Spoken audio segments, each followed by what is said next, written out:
texting the people that. This is not studying. 3 sparks compared to last week. Steve, you ready? Yeah. Okay. Gonna call the meeting to order at 6:31. Roll call. Steve. Yes. Alex. Megan. Yes. Doug. Yes. Ken. Approval of agenda in front of you. You do have the agenda in front of you. Are there any additions, subtractions, changes that need to be made? Move approval of the agenda. Moved by Steve. Second. Second by Doug. Discussion. Hearing none. Doug. Yes. Megan. Yes. Steve. Yes. I screwed myself up here. Citizens Forum. Is there anybody on the phone who would like to speak or in this room that would like to speak under the Citizens Forum? Hearing none, we will go to item number 5, Departmental Reports. Starting with the Sheriff.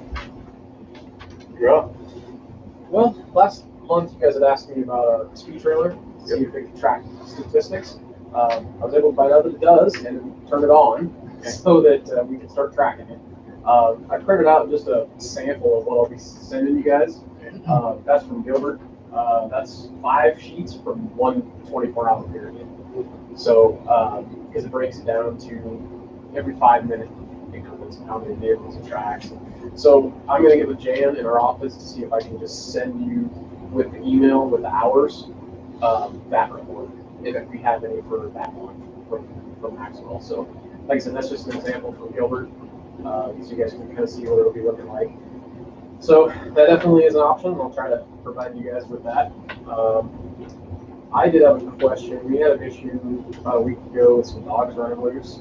I was looking at your city code with a 55.13, which is the dogs basically just running out.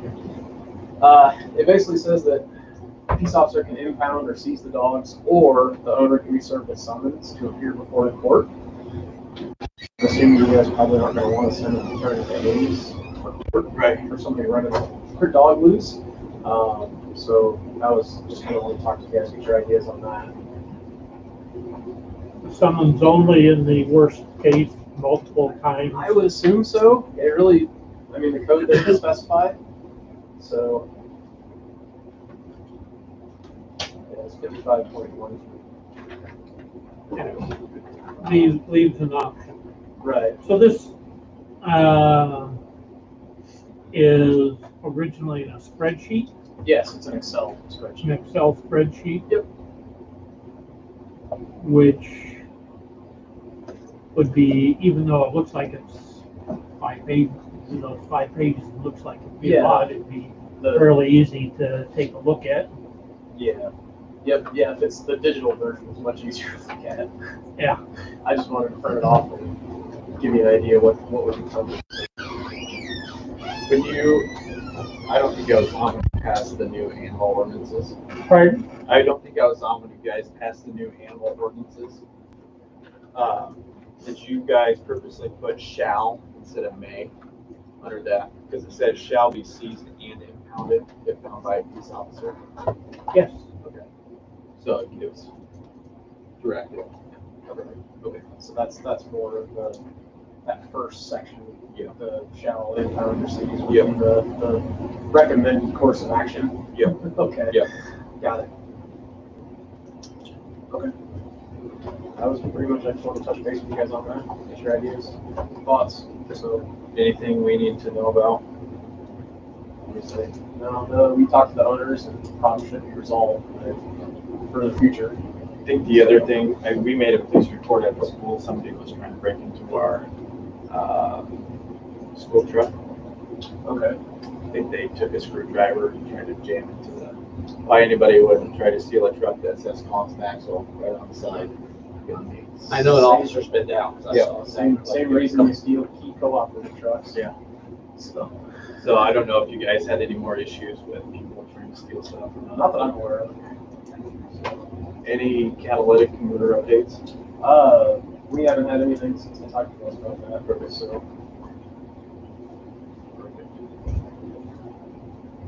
Anything else for the sheriff? Awesome. I appreciate it. Thank you guys. Stay safe. Thanks. All right, 5B, Fire Department report. They had 5 calls with 23 people. No entries for accidents were reported. The maintenance, the jobs have been serviced, and air packs and masks have been flow tested, or have been flow tested. I was just gonna say B. Yeah. That's scary. Special events, like I said earlier, we got physicals this week. Nothing new for future plans, and anything the city needs to know. Anything, and then we also have a resignation as well. It is sad. It was just good. He's a good renter too. So there is that. Do we have to accept the resignation, Steve? We got to vote on that. I know we do at the school. I think we just acknowledge it, accept it, so that's part of the minutes. Okay. Move accept the resignation. Moved by Steve. Second, with our thanks. Second by Doug with our thanks. Discussion. Hearing none. Steve. Yes. Megan. Yes. Doug. Okay. Anything for Tony for fire? Hearing none. Item 5C, EMS. They had 20 page outs for Maxwell. Maxwell responded to 2 personnel for total calls, 5. No fire assist. Cambridge came 18 times. I don't know if they had a meeting. I think they had a meeting Had a meeting Sunday. Sunday, so that'll be on the next city council meeting. They did the truck checks. CQI was completed. No vehicle maintenance. Nothing needed from the council. We have 2 resignations for the EMS, Paul Nielsen again and Nancy Pritchard. Is there anybody that wants to approve those resignations? Move approval. Moved by Doug, Second. second by Megan. Discussion. Hearing none. Megan? Yes. Doug? Yes. Steve? Yes. Library report. Looks like they checked on 130 books, 59 movies. They had 83 people on attendance, 88 bridges, and 68 items on hold. Still currently open by appointment Monday 10 to 3 and open to the public Monday, Tuesday, Wednesday, and Thursday 4 to 7 and Saturday 9 a.m. to noon. They're continuing board training, continuing cleaning and sanitizing. They still have grab and go activities. Continuing to work with Friends of the Library, planning for summer reading program. Upcoming events, they're going to continue to clean and sanitize. Continued learning for the board to operate the best it can. Friends of the Library will have their first event June 12th. Anything for the library? Hearing none, moving on. 5E, Public Works.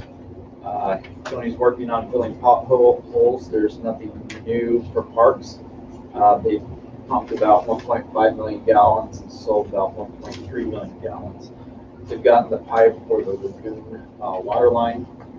For sewer, they pumped 2 million gallons and it should be up and running on the new lagoon system by the beginning to mid-August. One thing I'd like to add on here, we did post the assistant public works position. Yeah. Any bites on that? Yeah. Haven't heard anything. No. Okay. And that's to be expected right now. The people applying is getting really slow. So, anything for Tony on Public Works? Hearing none. Moving on. 5F, City Clerk. We have officially opened their doors to the public. Lots of dog complaints. Letters have been sent out to the ones that have signed complaint forms. He is working with a new FEMA person. I don't know if you know this, but our old FEMA person moved on to another department or something like that. So now we're assigned a new FEMA person. And I think this person's a little bit more strict than the last person that we It's had. easier to hear. Huh? Easier to understand. Easier to understand? Well, good. Breakdown of money received and the money spent for cleanup day is also attached. So appliance income, we got $145. We spent $814.60 for Aspen. The cost to us was $669.60. Deb, the numbers at the bottom, are those net costs or are those total costs? When you had the previous years, 3 or 4 years? I don't know. I think I don't know. Those are D's. She didn't say. I'm going to guess that those are probably It's probably what it cost us. net cost. Because if I'm looking at this right, we spent $814 this year. And I don't think there's a way that we spent $145 last year for those things, or 2 years ago. What's under the disposal charge? Do we have some things that they wouldn't take that we had to pay special? Tires. We shouldn't take tires. No, that Well, was we just, charge. that was the tonnage. Tonnage? Yeah. So disposal is the tonnage. We have revenue for the tires we take, and then we turn around and dispose of them at the same cost. We shouldn't have been taking tires. We should not have been taking tires? No. Our flyer says no tires. No tires. We will remember that for next year.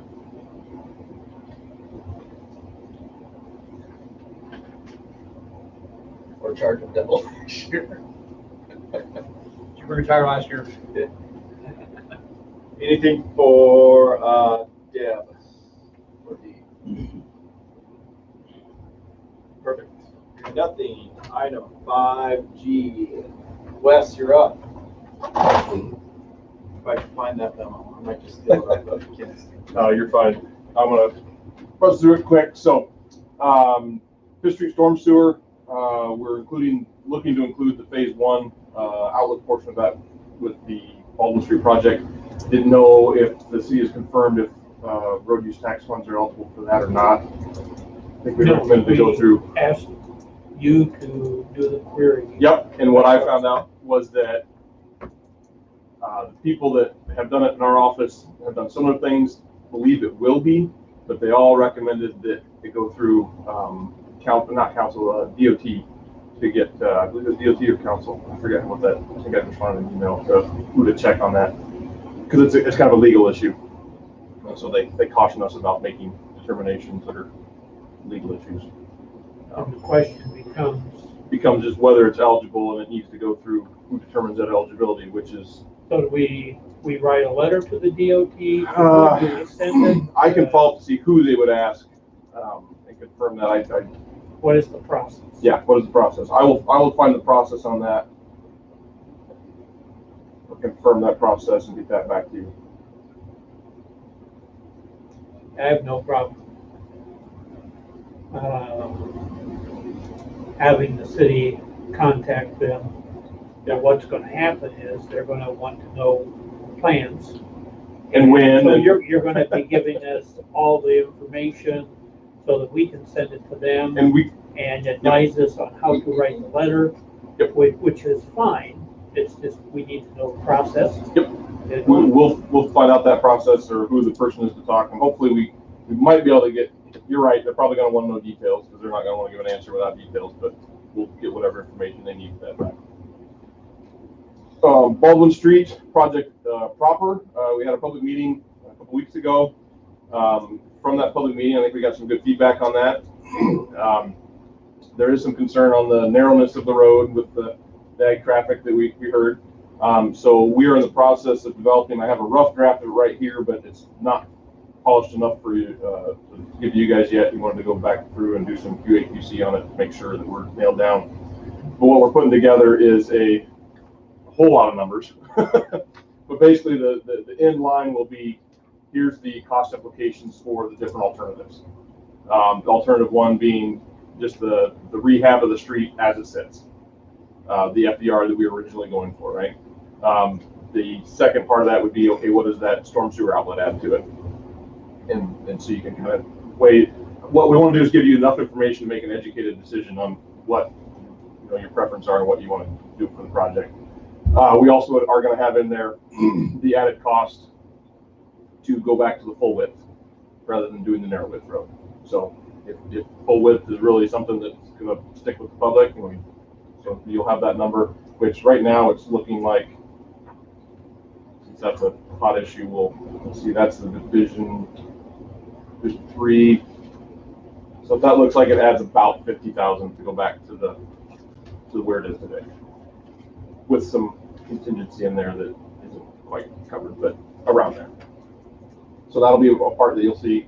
The other part would be the water main and water service replacement, as well as some sanitary service replacements, and what that adds to the project, if that's something that wants to include in the project. And then as well as we looked at the, and this is what they're still wrapping up right now, is the Millen Overlay of the North Street to 11th Street. We talked about how the county is going to take it, or has plans to do from 11th Street north outside the city limits. We've got that gap in there. Spencer and I drove it after the meeting a couple weeks ago, and actually that is in the part that the county's planning to overlay is better condition than that gap in the middle. So it would be. Seams are bad. Yeah, and what I believe it's reflective cracking from the concrete below it is what it is. So we're going to get a number for you on that one there to see what that would add to go through. We also did, I don't know if I put it in this memo or not. I don't think I did. Because I'm more familiar with funding programs for pipeline work, I asked our transportation group to give me some options for what other funding sources there might be for road projects. And so they threw a few of them out there. One of the ones that has maybe the most potential is a surface transportation block grant. It's similar to a community development block grant, but it's a surface transportation. It comes through the CERT-PA farm to market road system. The MPO is kind of the Metropolitan Planning Organization for this area, part of that. In the past, if you weren't part of the CERT-PA proper, where you didn't have a seat at the table, you couldn't. What they would say is, if you wanted money through this, even though you were part of their region, if you wanted money, you had to ask the county for it. Well, every time people would ask the county for it, the county would say no. So effectively, they were blocking every other community out. We had a project, I believe it was kind of a pilot project in the community in the area, the planning area, where we took that to the CERT-PA and said, you tell us that this should be where we go, but we get no every time you effectively block us out of this funding, which doesn't seem right. Because of that project, this last year was the first year that they opened up a separate, the SDBG program to provide some funds to those communities that are kind of lost in the gap between the county and the big 5,000 plus cities. From what I can understand now, it's not a lot of money, but that might, because this is the first year, that might be kind of the sticking point as they progress forward. So I asked our guy to keep his eyes on it, because it looks like it would be it's a pretty easy application, at least it was last year. The funding application process would be for 2022 construction, or no wait, 2023 construction. It's down the road a little way, so that might play into where we schedule the work to be done. It might be too late, might be not. But there's a possibility there. It does have some strings attached. You have to go, it makes it a federalized project, so you have to use DOT specs, DOT audits, DOT processes. How much money do you think you get? We don't know from, it's hard to, because it's the first year, the guidance out there isn't real explicit. You read it one way and it says, it sounds like a CDBG where you can get up to $250,000. You read it another way in another spot and it looks like $250,000 for everybody. That's the pot you get, which is, here's a penny, here's a penny, here's a dime. So at that point, if you read it that way, it doesn't seem like it'd be worth the extra strings attached depending on what you got. If we're planning to do the project anyway, it might be a little bit, but that's why I asked him to keep his eye on it. I believe the next application period would be this winter, so we'll keep our eye on that one. And then the other avenue for that would be kind of going back to what they had recommended before, which would be making an appeal to the county to say, hey, this is your farm to market road as it comes into our town. We believe there should be some an application kind of along the lines of the old way to share some of that funds. That's kind of a long shot, at least it has been in the past, but if there's ever a road that would apply to, it would be this one, because it's that really that no man's land between city proper and county that we're looking at adding to this project. So so anyway, we will keep our eyes on that as far as the funding possibilities there. Hopefully maybe have something that can help. So that's Baldwin. I guess any questions on the Baldwin stuff? The Baldwin project. Okay. With that cost that we'll be getting you, hopefully this week, I would imagine, because like I said, he's just working on that overlay stuff. We would need to, before we go any further, we would need to have that decision call made as far as where you want us to go with how to prepare the plans. But we can talk about that through a phone call or down the road, whatever works for you too. So we'll get that to you, let you guys take a look at it, and then make that call. But I don't know if we're looking at, well, I guess the question is, did you guys have a date in mind for wanting to construct the bid? I think we talked at one time like 2022, but I think I might even discuss 2023, or was it still 2022 for construction? Or do we know that that's set? I have no set schedule in mind. Personally, I want to make sure we have construction plans all done. We know as well as can be determined what the costs are going to be, what the project entails, and then if we take a little time and see if we can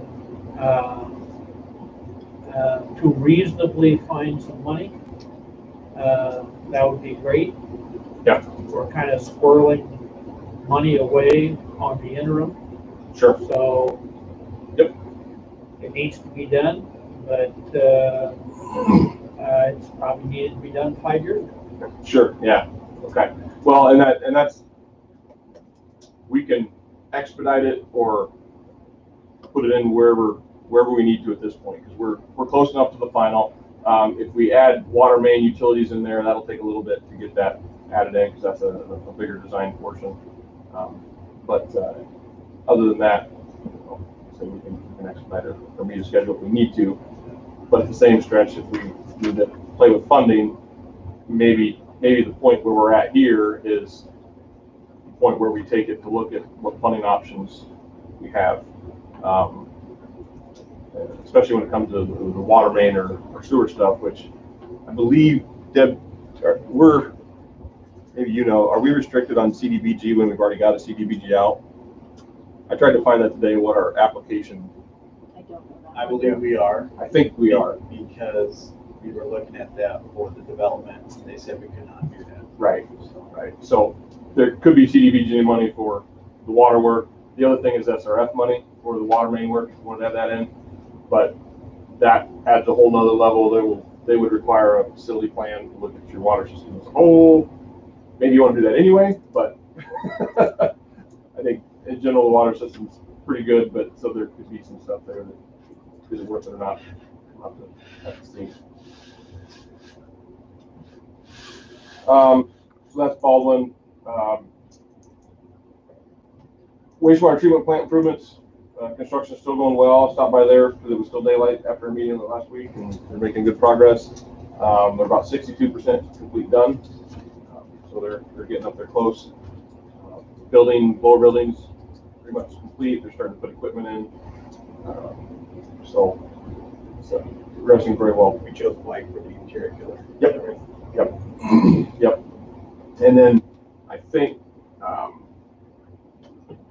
I'm assuming, or not assuming, but the next color choice, if you will, is the old storage, the old building, the old blue building that we'll paint. Just use the same color on that one. Just think it's spark blue. I'm kidding. Polka dot pink. Yeah, I think you're. It's kind of a white today, so. Okay. Sometimes I feel silly asking the questions of paint colors on that, but you never know who might have a preference. That's right. Now we got a blue water tower. Yeah, you gotta ask. That's a little bit more noticeable up in the air than building over in the Sewer lagoons, yeah, not too many people are gonna tour the sewer lagoons, they over the building. Where are those at again? We have lagoons? Yeah. Just don't go swimming in them. Yeah, exactly. That was a fishing hole. Oh, yeah. I'll refrain from making jokes. And then the last two things that I've got kind of rolling on our thing is the Oaks development, which we don't have any further information on that. You may. I'll tell you where we're at on that. They came back with a counter, and I still have to meet with Dorsey to see where we stand. It's been busy the past 2 weeks. I leave it on there just because it's something that we might get involved in, but at this point I don't have anything further to add to it. It's in your guys' hands. And in the Rolling Hills Mobile Home Park, I've not heard back from the owner after we gave them our recommendation for moving forward. So I don't know. I'll have our guy give him a follow-up call this week. Not maybe this week, but here in the next 1 week. We'll see, but I have not heard anything yet. So. Anything else for Wes on the engineer report? Nope. All right. Hearing none, we will go to item 6A, public hearing on resolution approving private easement on real property located in the city of Maxwell, Iowa. Is there a motion to open up a public hearing? So moved. Moved by Steve, Second. second by Doug. Discussion. Hearing none. Doug. Yes. Steve. Yes. Megan. The public hearing is now open on resolution approving private easement on real property located in the city of Maxwell, Iowa. Is there any public comment in regards to item 6A, either on the phone or in City Hall? Hearing none, is there a motion to close the public hearing? So moved. Moved by Steve, Second. second by Doug. Discussion. Hearing none. Steve, Yes. Megan, Yes, Doug. Yes. Move approval of resolution 2021-14. Moved approval by Steve, second, second by Megan. Discussion.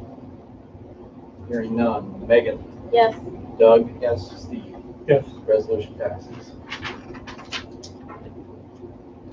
All right. Item 7A, discussion and action on resolution 2021-15. yes. A resolution to waive the right to review the Moore subdivision per Iowa Code 354. In front of you, you do have that resolution as well as the Moore subdivision final plat. Move approval of resolution 2021-15 to waive city review. That's a motion made by Steve, I'll second. second by Doug. Discussion. This is out of the Iowa Center. Mhm. For those of you that couldn't figure it out, Took a while. took me a while. Yeah. So what are they doing? Are they putting up just splitting the lot? Splitting a big Big parcel. parcel into, I think, 2 lots and an outlot. The lot 1 that's shown there is the farm dwelling on the west side of the Rock, or Indian Creek. Okay. And, lot 2, is on the east side of Indian Creek.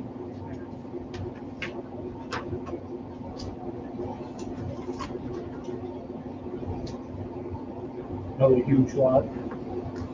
I think it's just so that somebody can build a house out there. All right, any other discussion on item 7A, resolution 21-15? Hearing none, we'll go with, Doug. Yes. Steve? Yes. Megan? Yes. Resolution 21-15 passes. All right, item 7B, Board of Adjustment decision on review of the Board of Adjustment decision on oversized building at 521 First Street. You see right here that there is a public meeting in which there has already been a public hearing involved. Is there a motion to approve?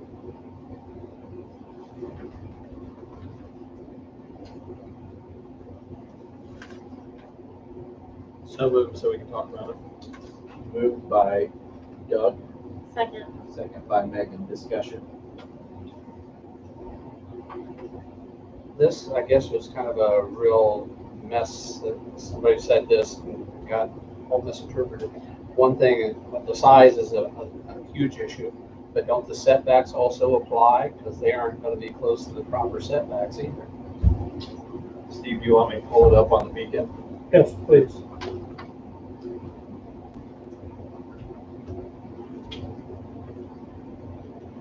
What is he at? 521 First? 521 First. Yep.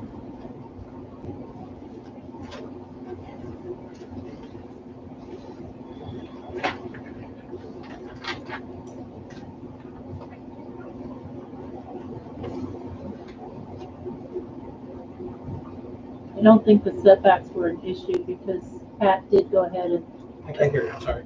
I don't think the setbacks were an issue because Pat did okay the final, Isn't it supposed to be 40 foot from the back line?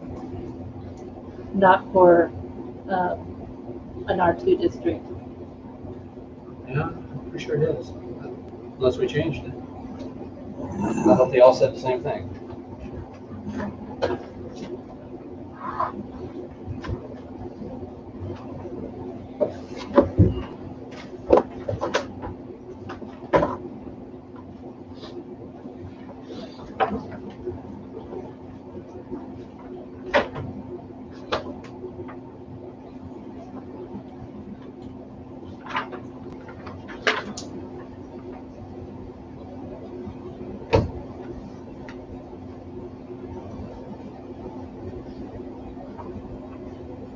So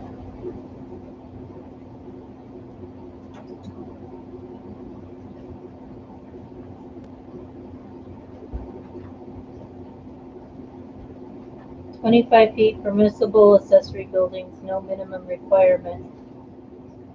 The dwelling is 25 permissible. Accessory buildings, no minimum requirement. When adjacent to an alley, otherwise 6 feet.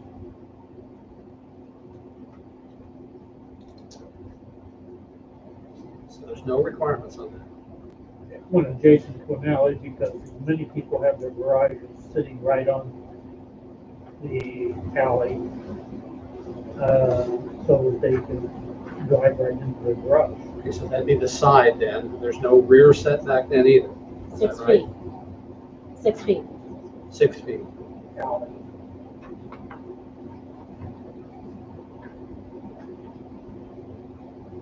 Because of the alley. No, just 6 feet. If it, Because it's R2. because it's R2.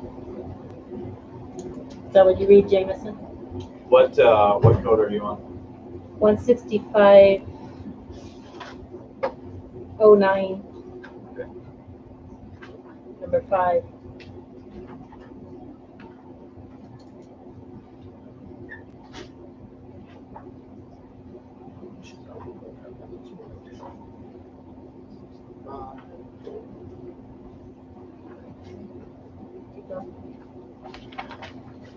Keep going.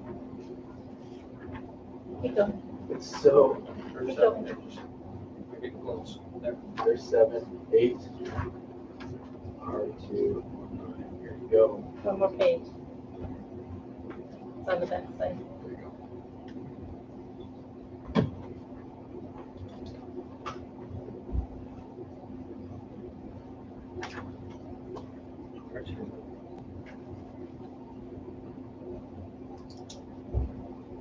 And this would be under principal permitted use then, which would be a building.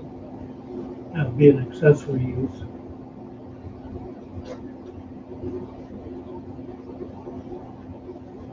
But It doesn't say accessory. under number 5 is the rear A. Let's see, rear dwelling is 25 feet, permissible accessory buildings, no minimum requirement when adjacent to an alley, otherwise 6 feet.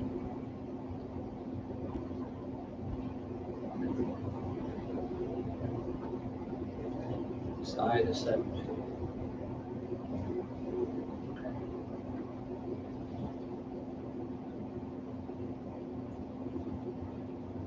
Then I'm really confused about my solar panels, because they couldn't be, they had to be 40 foot. See, you're in R1.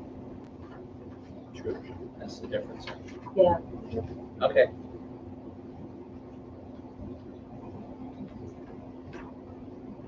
That's the difference, okay.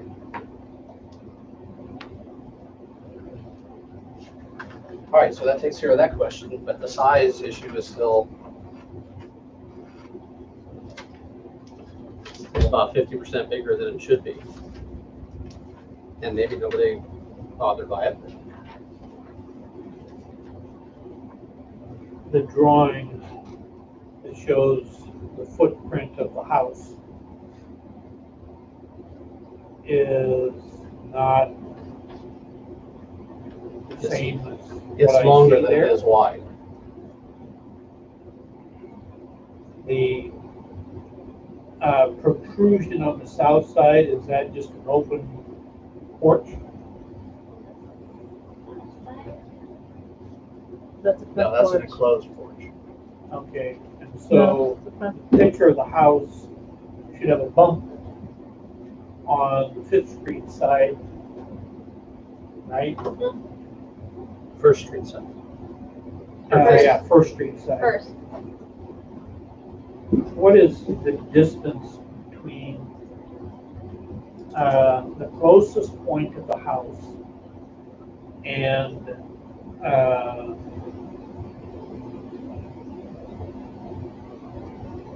the property line? I don't think the property line's drawn quite right, but it is what we have.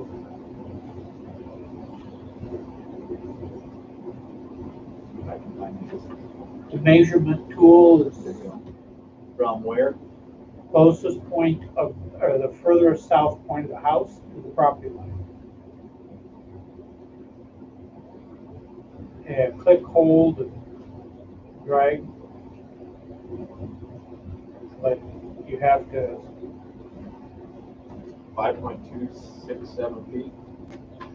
You just start at one of the ends. I think you have to start There. there. Click finish. Not that one. There you go. 11. So that's about 12 foot. Upstairs, right? That's one tree though. And the garage is going to be at least 18 feet back. Do it here. The position of the house establishes the setback from it. Yeah. Okay. So if the house is 12 foot back, then the accessory building can be in line with that at 12 foot. Now it's 18, so it sits a little bit further back from the house, which is good. So that's about 18 feet there. Yeah. And then how wide is it from the alley? It's 30 by 40. So 40 feet. It's got 12 feet in from the alley, is what it said. 12 feet from the alley. Change that.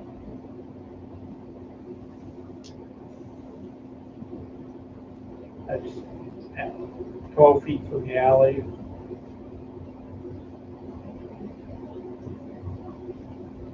We'll say that that's Close enough. 12 feet and then 40. 40 feet. Yeah.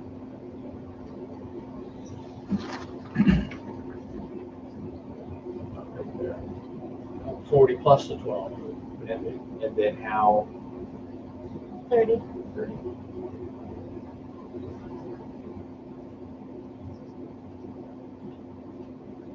Jameson, did you go at 40 plus the 12?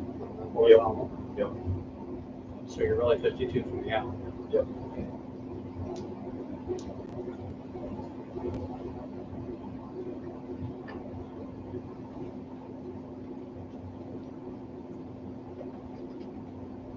I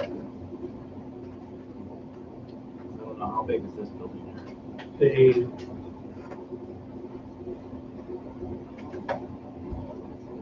The building is too large. They should have been told no. Yeah. Because of its size. But all the other setbacks are appropriate.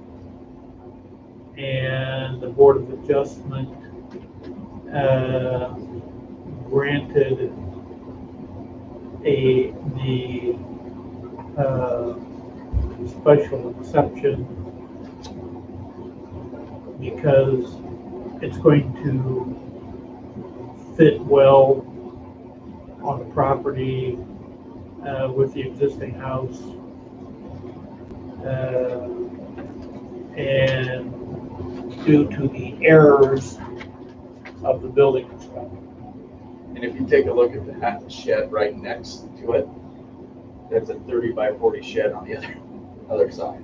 Right.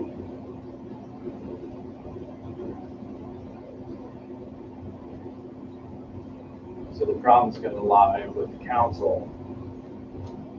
Consistency. I'm gonna lie with what? Consistency. That's for the Board of Adjustment to decide. The only thing we are here to decide is whether or not we do not agree with the Board of Adjustment and we want them to go back and hold another hearing, at which point they could go ahead and approve it the exact same way they did before. In which case, we've had our one objection, or they could do something different. I think it's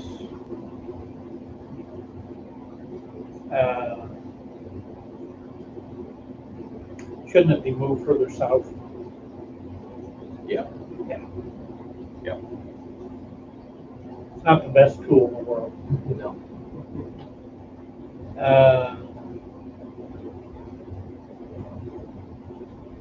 Administrative errors occur, and it's reasonable to not hold the landholder subject to our administrative error. The motion in front of us is to concur with the Board of Adjustment. Is that the motion? Any other discussion? Hearing none. Steve? Yes. Megan? Yes. Doug? No. Motion passes. No. Yes, it does. unanimous?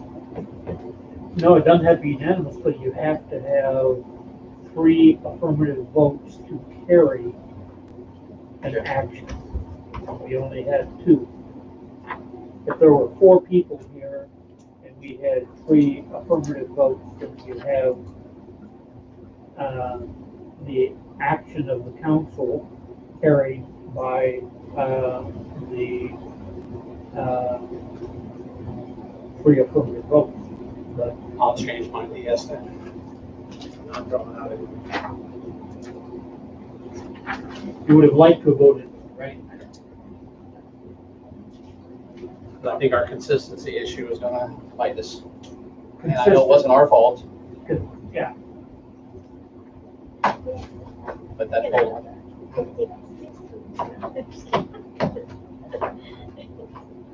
All right, moving on.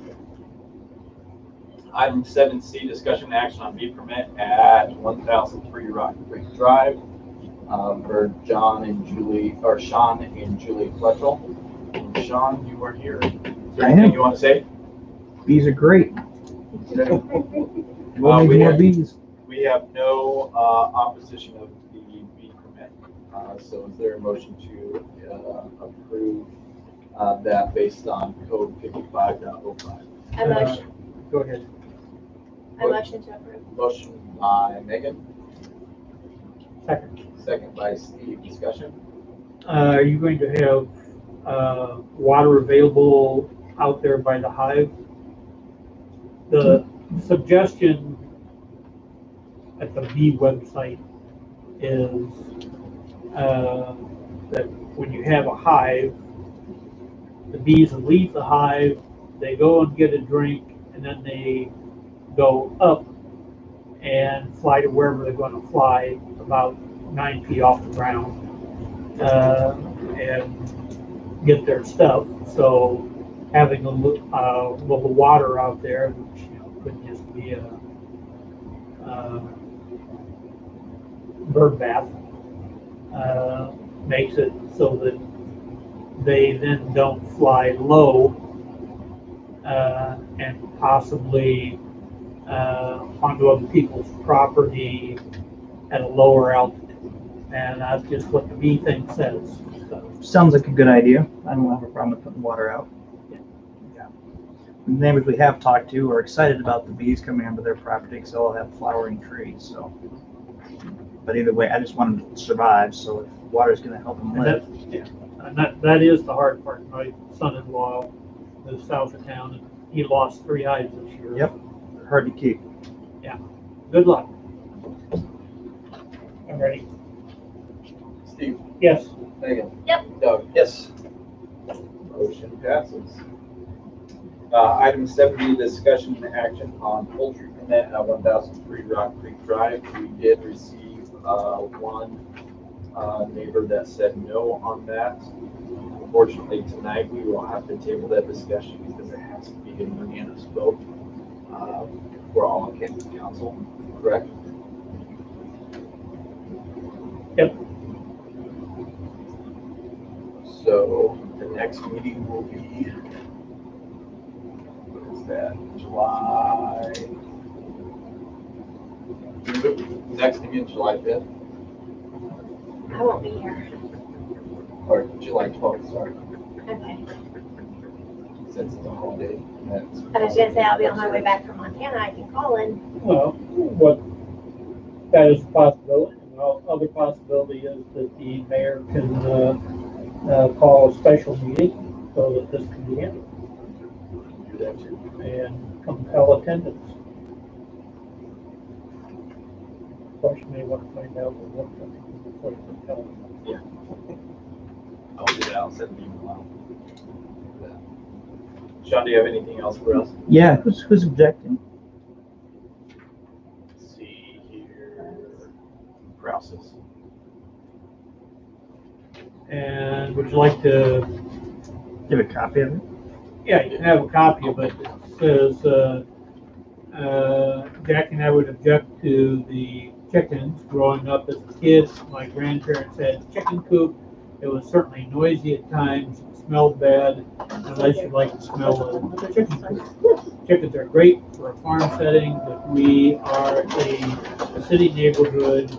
We just happen to have large lots and not feel chickens are appropriate. The ordinance would disagree with this. Still need some Because letters from you too. the ordinance Letters? allows Yeah, them. the ones you were supposed to bring me to. but because there's an objection, it would take unanimous consent of the council. There you go, sir.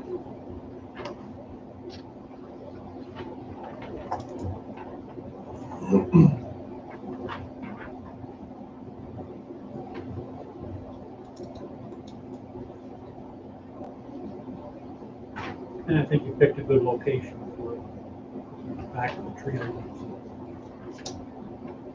Shouldn't bother anybody back there. I mean, there's no way it will affect anybody. Nope, makes it easy for the raccoons to get them. Aware of that problem too. Which would make them less noisy, right? Oh, for a short period, they get really loud. After a little while, yes. It might be real noisy.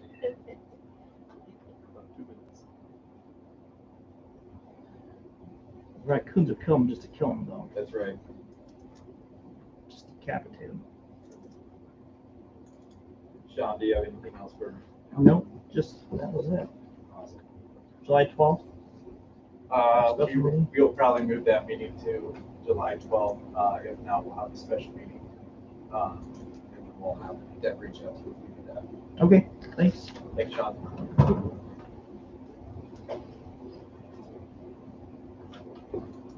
All right, item Are you familiar with this next item?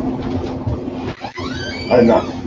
70, discussion and action on 5-year maintenance agreement between the DOT and the city of Maxwell.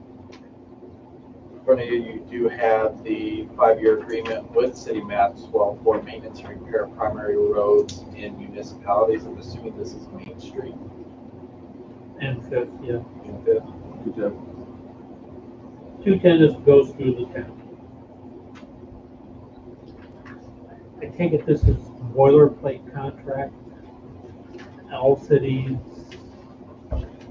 I would assume so if it's coming from the DOT. If you'd like me to run it past some of our DOT people, I can certainly do that. They'd probably be more familiar with it, but I guess. Deb,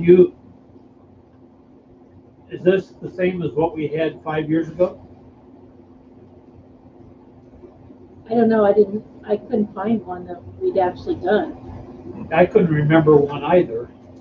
When did they overlay 210? What company? No, when? When? When they. No, it's pretty close to 5 years ago. Yeah, pretty much. Was it? That's what I was wondering if maybe that was the maintenance they did then. And I think we're under provision B, primary highways. Yeah. It's B and C.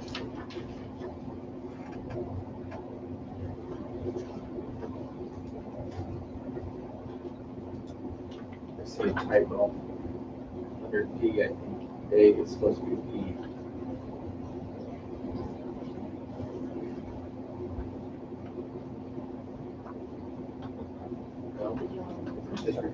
Oh, it's Roman numeral 2. Municipal shall maintain and repair. It starts A. Oh, the reformats. They did Yeah, that yeah. properly. Yeah.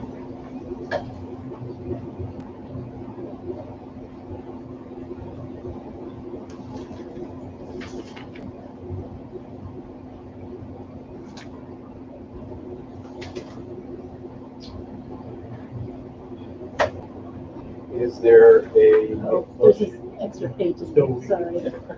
Yes. I didn't have this ahead of time.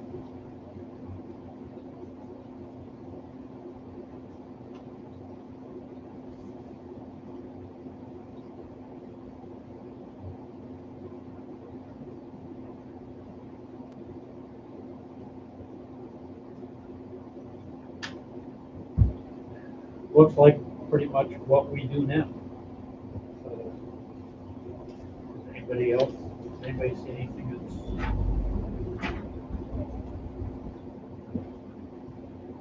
They would think is unusual? Had trouble sorting out what they were doing and what we were doing. Yeah, for example.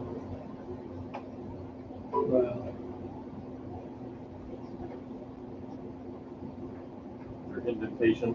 See, they are We are under B, Roman numeral 1, B, and C. Because Fifth Street is a rural cross section. It doesn't have curbs. So on Fifth Street, they will maintain the department standards, excluding tree removal, sidewalk, and repairs due to utility construction and maintenance. On Main Street, down to South Street, south of South Street, it's a rural cross section. They're doing everything under B. And our responsibility then would fall under primary highways, curb cross section, and primary highways rural cross section. And I think we do all that. Okay.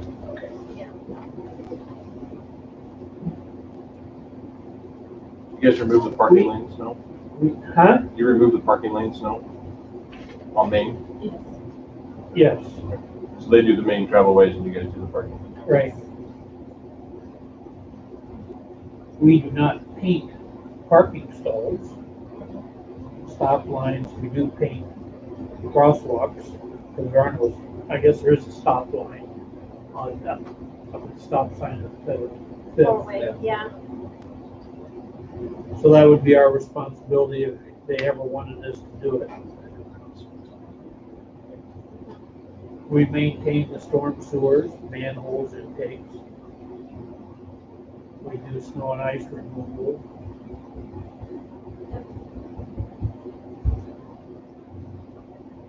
We maintain the sidewalks by having the property owners pay for it.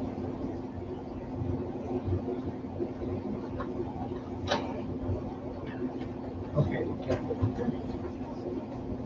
And we clean, sweep, and wash the streets when we consider it necessary. Never do.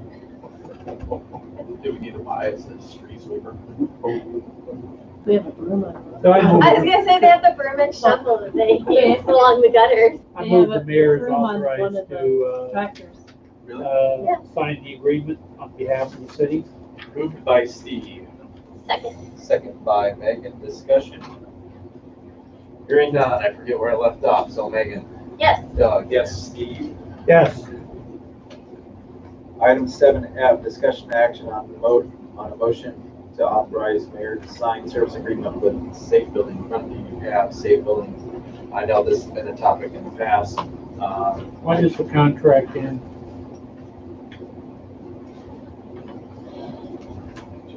So, I don't know. But I did go on ClerkNet, and the only other building inspectors that anybody would tell me was Veenstra and Kim, and they're book solid. I tried to call them to see prices, whatever, and they weren't taking any new clients. Because that's who Mitchellville uses and somebody else. Who does Collins use? I don't know, I didn't call them. I believe they use. And they didn't answer my, They use Safe? Yeah. But somebody said they don't think they did.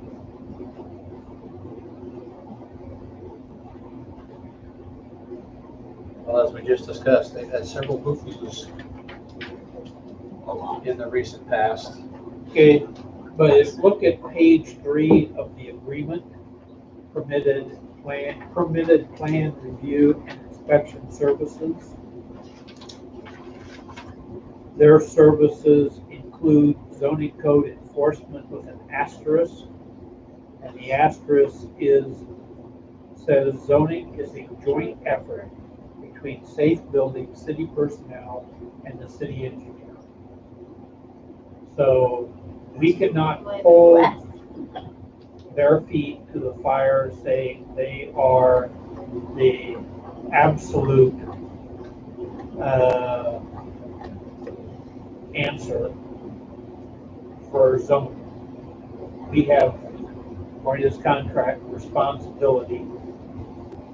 And if we were to ask our engineer for advice, then of course we would get billed for it. We would get great advice. Let me give you a hypothetical situation. Sure. Hypothetical situation. A bathroom that it currently has one stall in it.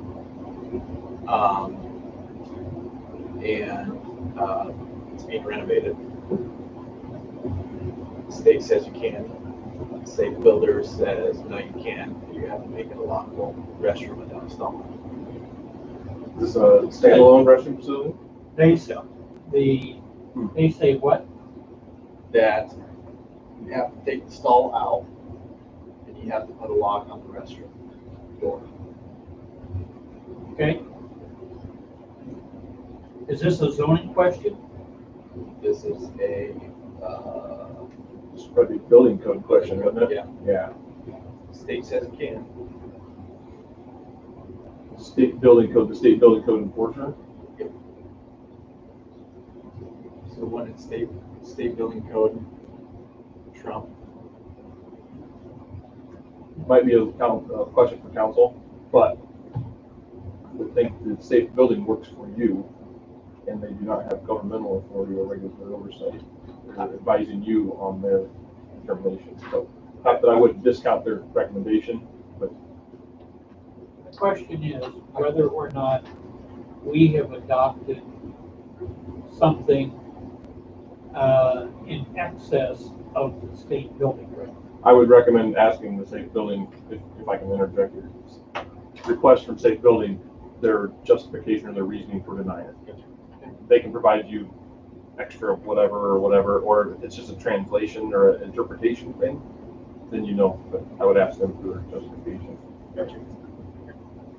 And when you ask for justification, I would include that you had checked with the state building inspector and they said it's not a problem.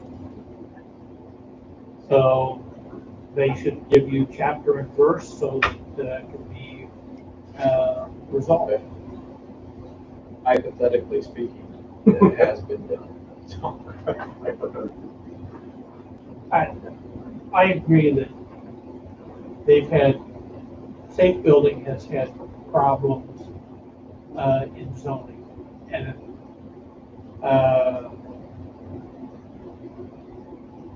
I may be more forgiving than anyone else when it comes to that, simply because every town zoning ordinance is unique to that town. Building codes are not. We go with safe building to make sure that the building codes are being met. And they advise us to adopt into our code language that makes us consistent with everyone else that they serve, so that we are all easy to handle on that respect. Zoning, that's why they have this language in there that, yeah, they will help us with zoning, but we cannot expect them to be the expert. That's what our staff is, or that's what we are. I accept that and agree with that, but when we are 15% of the side and rear yard and have been that for a significant time, and there have been issues and discussions using Maxwell as 15%. Yeah. I have a little difficulty in seeing why they said, oh, we're 30 like everybody else is. Well, everybody else isn't. We weren't 30, we were 10 before we went to 15. At $75 an hour, they should have, here's Maxwell specs, here's City X specs. I just think that's regardless of what they charge. Anybody who is seeking a permit is required to provide a site plan and then the site plan needs to be reviewed for consistency to the zoning ordinance. And if it is true that Safe Building said that, yes, they could get a building of that size without checking anything, then I would have had no problem denying the variance and letting Safe Buildings malpractice insurance make the guy right. I don't know whether that's the whole story. Agreed. What may have happened, just as likely, is the guy comes in and says, I'd like to build this. It's a Martin building and it's this size. And so we call Safe Building and say, does this meet building code? And Safe Building says, yeah, it meets building code. And that's nothing to do with whether or not it complies with the zoning. A site plan needs to be reviewed before anybody buys anything. And if they buy something without having this site plan reviewed, it's their risk, not the city's responsibility. So I heard this, you had a motion for me to sign that. Yes, I move that, is this a one-year contract? Okay. 12 months. Remember 12 months. I move approval of the contract with Safe Building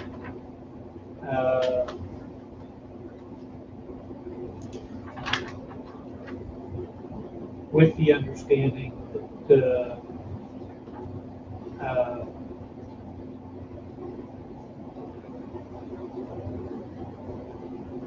the council is concerned about zoning review being done correctly.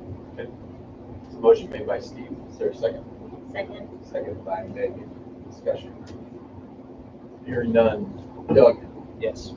Steve? Yes. Megan? Yes.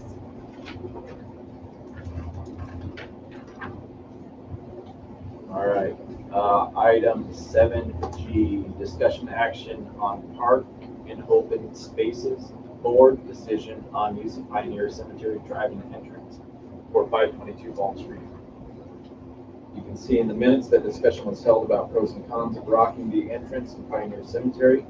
Warren Myers stated that if the entrance were rocked in and helped the board move forward with their plans of improving the current Pioneer Cemetery. Jody Gass mentioned she would like to see gravel to be used instead of rock, but she understands that gravel is more expensive. She also had a concern if there would be enough room for parking. A motion was made by Cassie Myers to allow the alleyway to be used, but just a suggestion to use gravel if possible. Second by Jody. 4 yeas. Is there a motion to approve that? The motion, they are advising us that we go ahead and allow Kenny to, and what's his first? Monty. Ken Mon. Okay. Ken Mon. That Kenny and Monty grade and rock the drive for their use and public use back to a point equal with their back property line. I think they were going to put parking in there as well, if I remember. That on their lot, they're going to put parking. The Right behind the house. by taking the drive back to their rear property line, there would be room for a car to park and out of the way of the residents and visit the cemetery. And I believe that was the understanding that we had. Yep.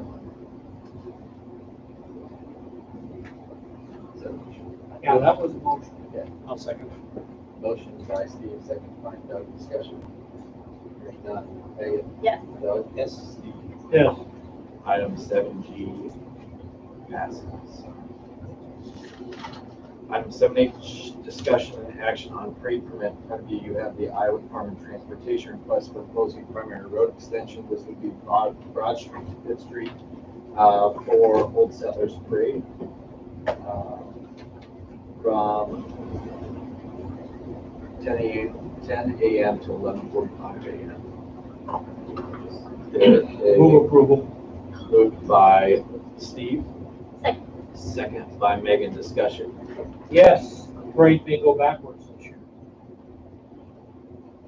It's gonna start on Main Street and go to the school. It may Confused. start at the south end and go north Because of school construction. because it's school construction and Oh. the lining up of the parade. We may have to run the parade backwards so that So line people up at the Plunkett, they, the old elevator. well, north of that, Broad. So that we start the parade down at Broad and Main, and all the lining up will be up Maxwell Street to stay away from the school construction. But don't tell anybody, have it be a surprise, because everybody will be. Everybody be looking in the wrong direction. That will be so Yeah. fun. It'll be fun. It's not a firm decision yet, but Old Very Settlers logical. Committee's trying to figure it out, and it doesn't make any difference Still on, same street though. on the route. It's- Any more discussion? But for the detour, if we're routing them on Broad, won't that mess with the parade then coming off Broad and up Main? I thought that we took them over at Railway, jogged over to Maxwell, jogged over again to Metcalf. No, we've been running them Broad to Metcalf.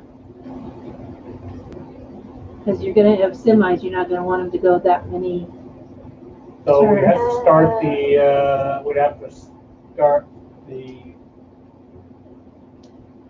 well, that's always been a problem, having the parade in there, because then you have highway traffic and parade people trying to get out of the way at Broad. You have them turn on Short and then go on to. Is that- Oh, short's on that side, Railway's on this side. So you do for the detour, if you did Short down Trotter, then Baldwin. Or can semis not make that Oh, turn? it's on the other, the detour is on the other side of the road. Doesn't go on the Trotter side.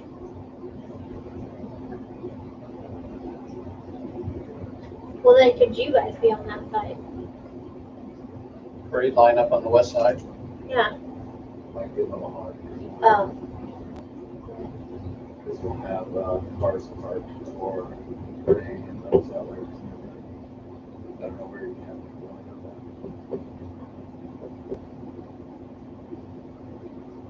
Yeah, may have to line up on Baldwin.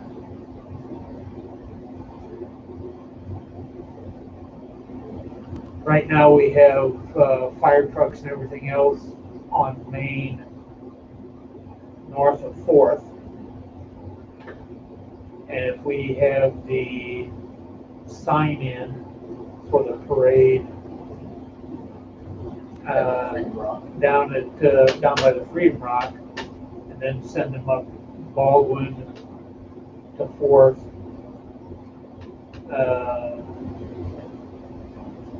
You're still gonna run it from the north end without changing direction? No, run from the north, heading North south. direction. And when they get down to Broad, they just have to work their way in with all the semis that run through town during the parade, which so far hasn't been any. Who knows? So, we already have a motion, right? Yeah. And a second. Well, Yeah, because I'm sending this to the DOT, are we still gonna have it go Broad Street at Cap? Yep. Okay. I just wanted to make sure, because Yeah, I think having the semis, if there was a semi, having them, well, they certainly could turn at Railway, but when they then come up Maxwell Street and try to turn and go over another block to Metcalf on Broad, that's a tough turn. So yeah, it'd probably make more sense just to do Broad, Metcalf, and then out of town. okay. Park it, come watch Yeah. parade. All right, so now we're gonna do roll call. Steve? Yes. Megan? Yes. Yes. All right. Good to go. All right, discussion and action on resolution for street lighting changes. Looks like we are changing to 80-watt LED bulbs on the, No, going you're from, changing location. okay. The old location was 3rd and Maxwell, north side of 3rd Street, just east of the alleyway. The new location would be east intersection of 3rd and Maxwell, on the north side of 3rd Street, just to the west of the alleyway.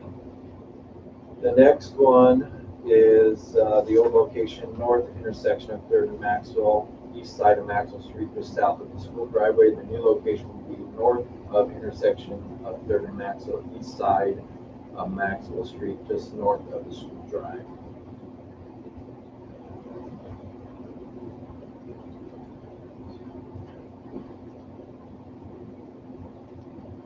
Do I need to pull that out? Yeah. The school one, yeah. So is that part of the circle drive?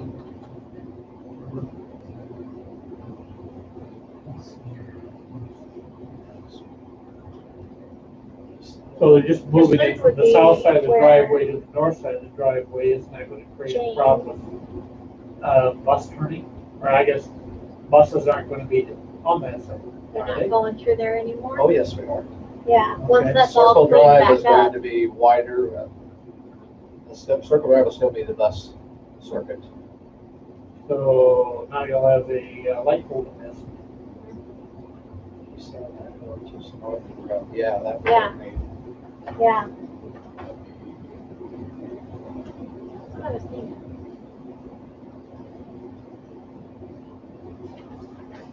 I thought it interesting, it said we've got permission for the city to have them moved on the letter on the front side. I don't remember talking about it either. No, wait, maybe not. Well, yeah, north side of the Hey. driveway, yeah. So it is right, where's my cursor? So I take it as right here. See the now. shadow of the pole. See the shadow of the pole right here. So it's gonna be on the other opposite side. Why is that out of focus now? What'd you do? Mm-hmm. And where's your cursor? I don't see you anymore. There we go. So you're right west of the gym. That's where you are. Yep. Right here. And so now it's going to be up there someplace. If it's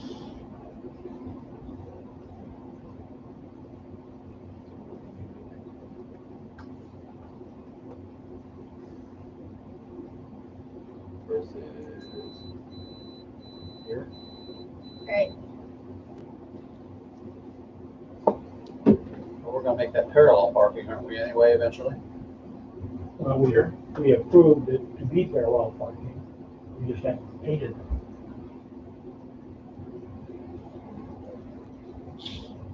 I think it needs to be clear So up that's- next to the corner of the building instead of right at the intersection. Moving the light pole from there up to there someplace. And I presume, since the school is requesting it as part of the construction plans, they thought about buses going out there.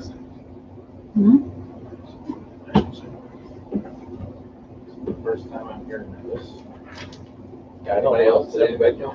I have never heard of it. Just north of the school driveway, the word just bothers me. If they went north 30 feet, I'd be happy. Well, I know they put a pole up, a temporary pole, like right in front of this gray car. Yeah, with their power coming in. Yeah. Which if it went there, that would be bad. That would be halfway between the driveway and there would be bad. The corner of the building, come out just from the corner of that would be a good location. We want the light shining so the south side of the building's illuminated, so we want to be a little bit south of the building, but certainly not down here to where a right turn becomes a problem. Because there'll be parking. Well, but you gotta think there's another one over here too, Down. down, Is that the first definition? yep. So it's going from east of the alleyway To west west of side, the alleyway. yeah. Well, that's one So way, it's so going- going in there won't be as critical. Right. Down here. And so it'll be at that corner versus the corner by the middle school corner.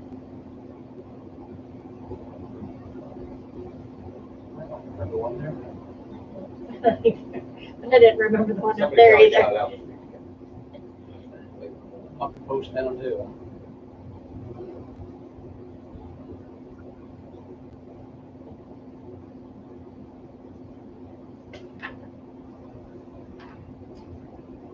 Buses still Of course have they to have turn that in street there, on don't they? this Do they It's turn in one there? way, they come in from the south, Come in from the south, but where are they coming from? Are they coming? both directions. So,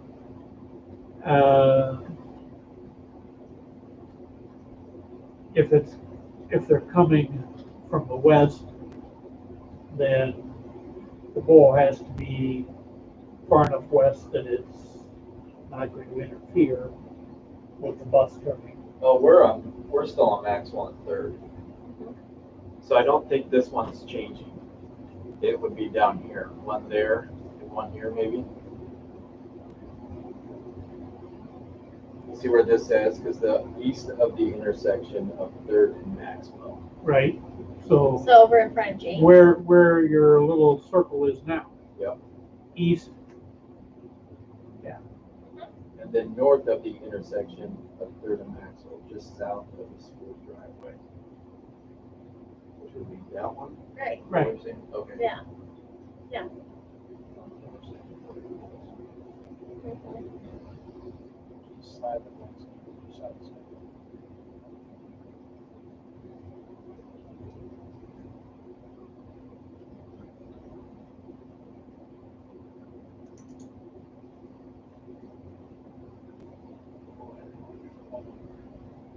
East-west. Must be. Well, Because, I mean, when our kids, Owen used to go play basketball all the time there at night. And I know it was lit, so it would have to be that one.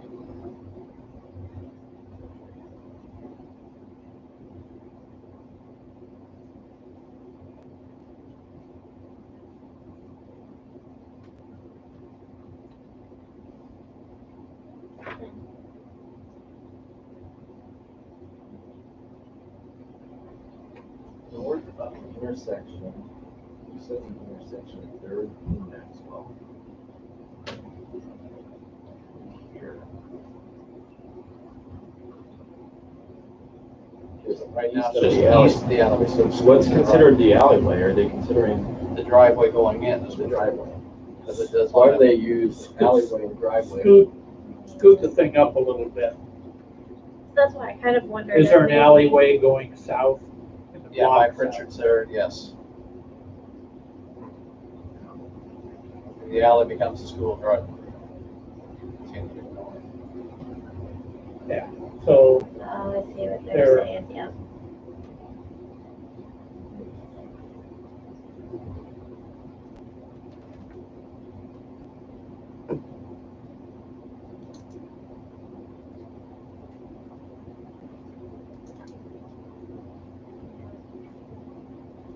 You can see the There's a other pole right there.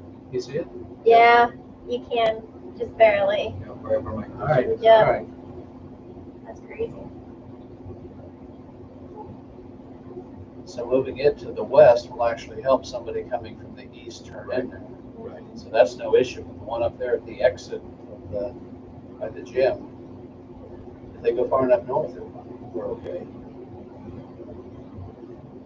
They put it, But that would be saying though, because they would be putting it, I was gonna say, because isn't there, I mean, that's a big sidewalk right there. Isn't that like, I don't know, 5 foot or? Yeah. It's a huge it's sidewalk. wider. well, not where those two cars are parked. That's Oh, that's a normal sidewalk, isn't it? And it gets wider up there that's by the right. gym, Yep, further north. yep. and where does the light go? The light pole? Does it go on the grass? Or does it, no. It's out on the right at the edge of the sidewalk. So yeah, between the let's see, the ones further north is at the edge of the sidewalk and the edge of the street. The one Looks like up there's by one my right there house. too. Isn't there? Right there in the parking lot? Yeah, see, I think that's one too. and that one is right at the, Sidewalk on the meets the street. sidewalk to the street curb. Where it would be. Mhm. Yeah, I think that one's right in the parking lot. I kind of remember that one. Well, I know it is, yeah, because then there's In the the parking sidewalk. area, not the Mhm. parking lot, yeah. Yeah. And the same thing is true for the next one up there. Whoa, we lost the picture. Oh, there we go. Oh, good. Yep, yep. So go a little bit further south, and you scoot right. There it is. It is in the street or in the parking area. Man, I just don't remember that. And since it's one way turning, coming out of there, you've got ample room. If I want to come out by the school, down the hill from the school and turn left, I've got all kinds of room. But if you move it over about where that arrow is on the right, where your little circle arrow, you put it there, then we've got some problems. do you think you saw problems if you swing the bus out this way and then out and around? Well, there's going to be 2 or 3 lanes of traffic there. The buses are going to be in extreme right, and I think there'll be cars to the left of the one picture I saw. If they But bring it's it not- north, They're having a drop off You lane see this too, right in here? the same area as the buses. probably. I think that's what they're. You see this right here? That's the drain line from the school coming out into a pipe that runs under here That might change though, because of the, because of the weight light room, pole that gets put right into it. because of the weight room that is coming right off the gym. Does it go clear to the west side of the gym? Is it the full length of it? I don't remember. Or does Well- it stop at the door? According to the letter, The city already approved it. Jay Brush from Graphite Construction has gotten permission from the city to have the thing moved. That's So why I wrote, have we approved this? Yeah. So My I- wife's maiden name is I Brush. suppose we could Relation. just get more information and delay it for a month. that gonna hurt anybody?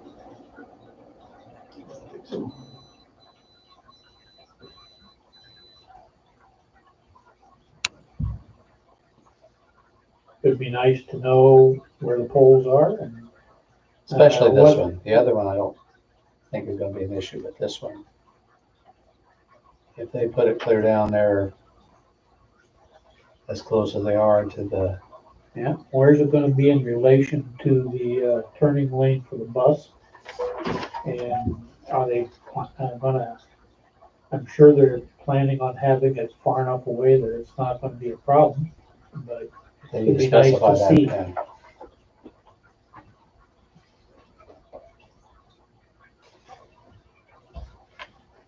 I move we table this until we get more information about item 2 or number 2. I think the first one's okay.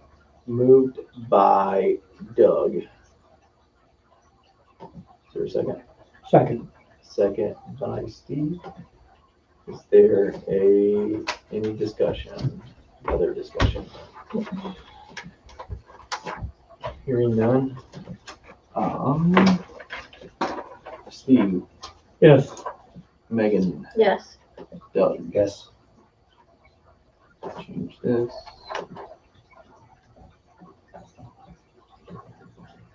Okay.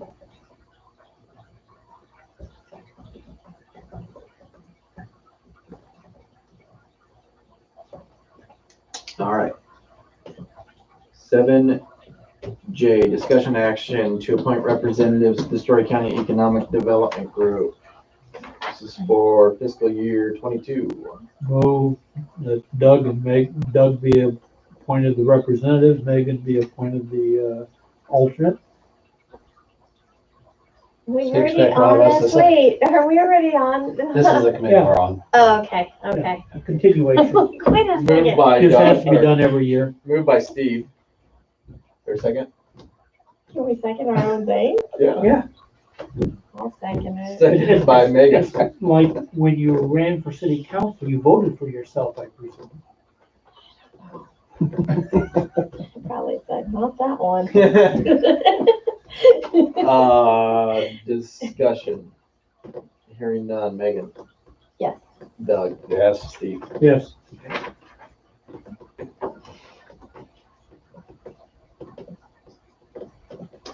Item 7K, discussion action on tobacco and alcohol licenses for Logson's Grocery Store. move approval, Moved by Steve, Second. second by Megan. Discussion. Hearing none. Steve. yes, Megan. Yep. Doug. Yes. 7L, discussion action on tobacco licenses for Dollar General. move approval, Moved by Steve, Second. second by Megan. Discussion. Megan. Yes. Doug. Yes. Steve.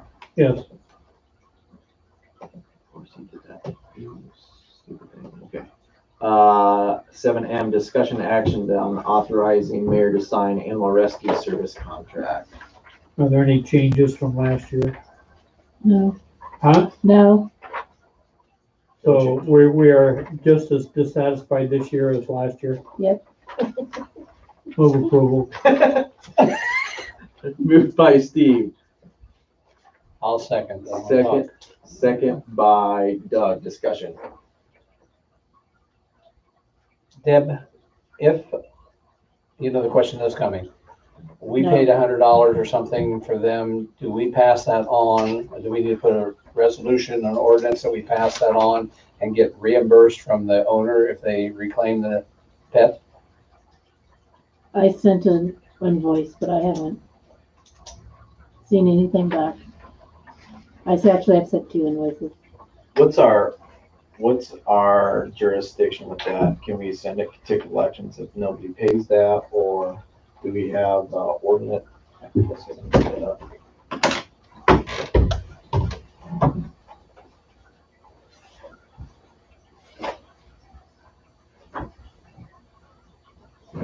Nuisance animals.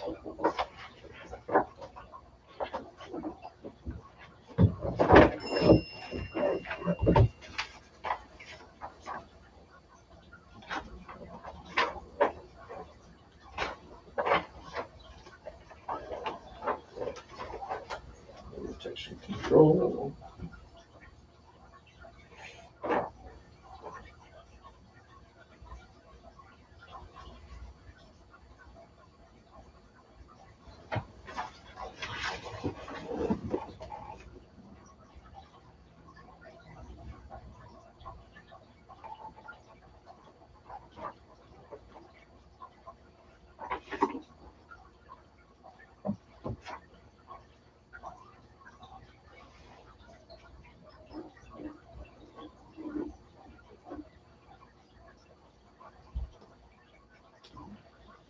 While he's looking, do you guys wanna the city to be notified before non-emergency situations Yes, after hours? that's a mayor's decision. Yes. An animal may be reclaimed from city impoundment within 48 hours if the owner does not claim the animal within 48 hours, or if the animal owner is not known. The animal shall be transported to Story County Animal Shelter for impoundment at their facility as specified under the terms of the city and county contract for animal control services. Impound fees for animals impounded by the city but not transported to Story County Animal Shelter shall be set by city council resolution. If transported to Story County Animal Shelter, the county fees will be charged in addition to any fees charged by the city. When we adopted that language, we had an agreement with the vet clinic that any animal that we captured, we would take to them for impoundment, because we don't have an impound facility. Right. And they would then hold it for the specified period of time until Story County came to pick it up. And that's why that language is in there like that. Subsequently, they had to stop taking impounds because they just didn't have room. They may or may not get back into that business. When they stopped doing the impound, we stopped impounding them and started just calling directly, unless we knew whose animal it was, in which case we took it back to them. But we just called Story County and have them come right away. We did not hold it for a specified period of time because we didn't have a safe impound. So, What teeth do we have on recouping our fees? We can pass, they will be charged in addition to any fees charged by the city. And if they don't pay, then what do we do? I mean, I would think it would be something similar to an unpaid water bill. Goes to collections and so on and so forth. well, that would be a question that we need to ask our attorney.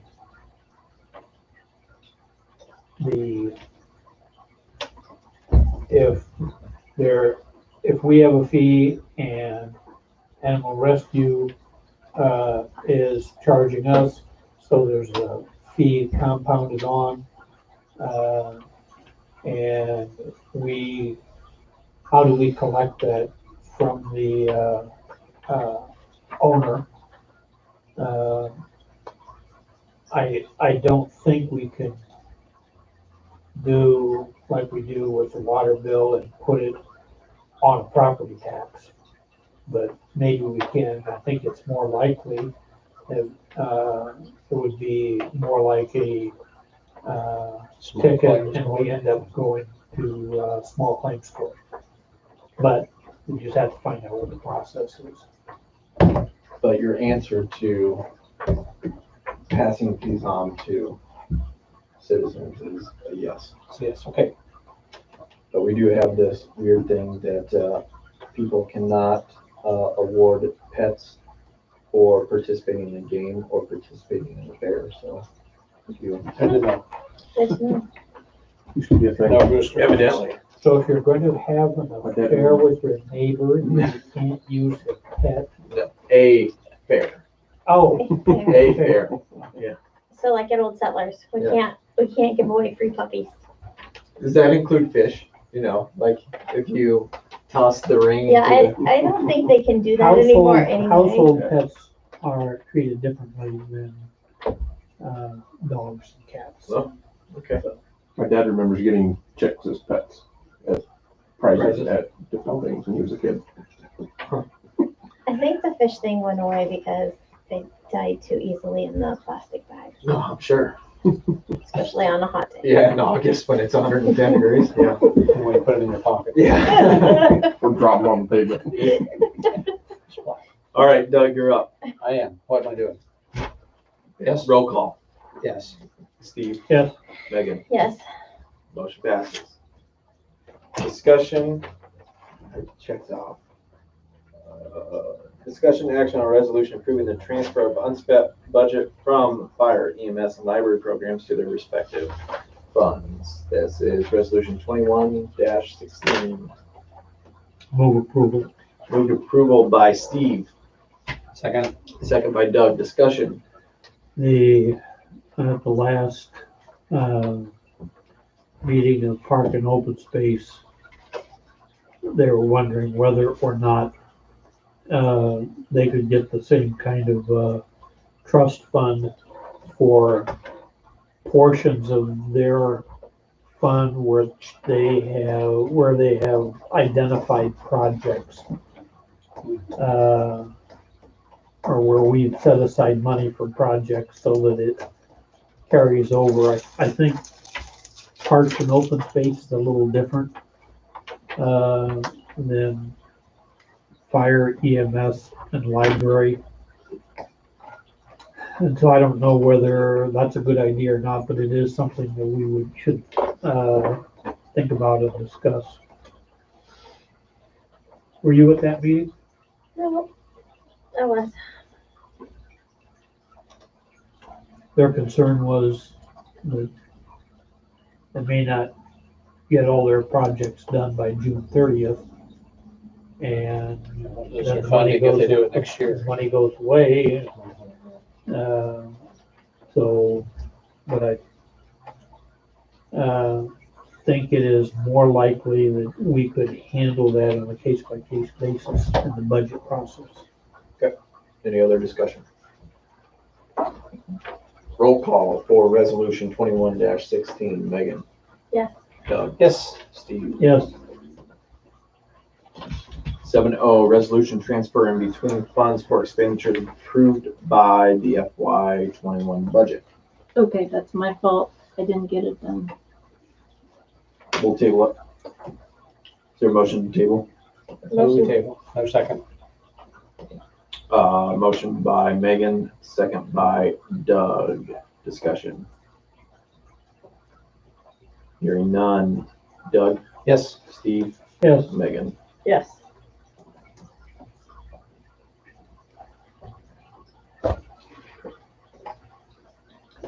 Okay, 7P discussion and action on permit request from Windstream Communications for 403 First Street. Where is 403 First Street? Medical center. So they're running fiber to the medical center.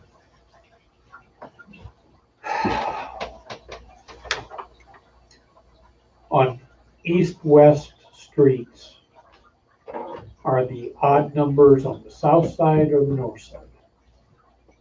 Odds are north. That can't be done because they'd be on the south side.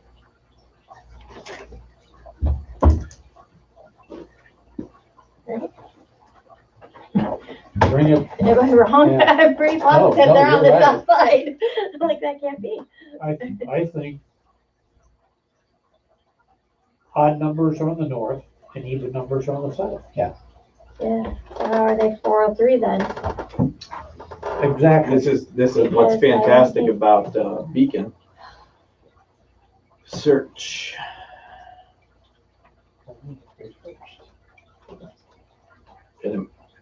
Is there a way that could actually be 403 Main?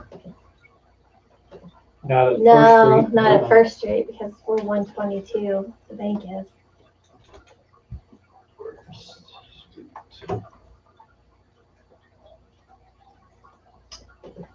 It's their address.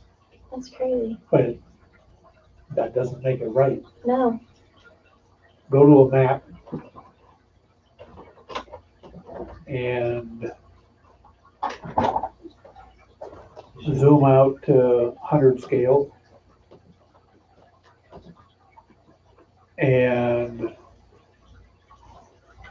then what's the address on this property right here? 521 First Street. Odd in the north. Mm-hmm. So close that. Methodist Church is 501. Here's a house on the south right here on Second.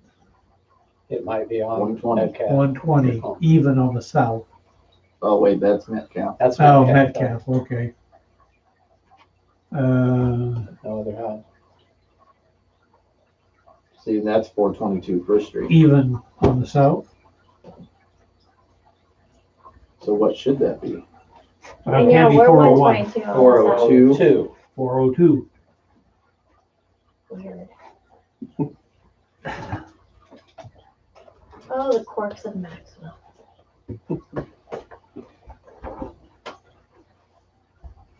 Pelican Church. You guys are on the wrong side. You're building the wrong place. Let's see, they'd be at the old bank building. Cooper's, right? Yeah. North Museum. North Museum.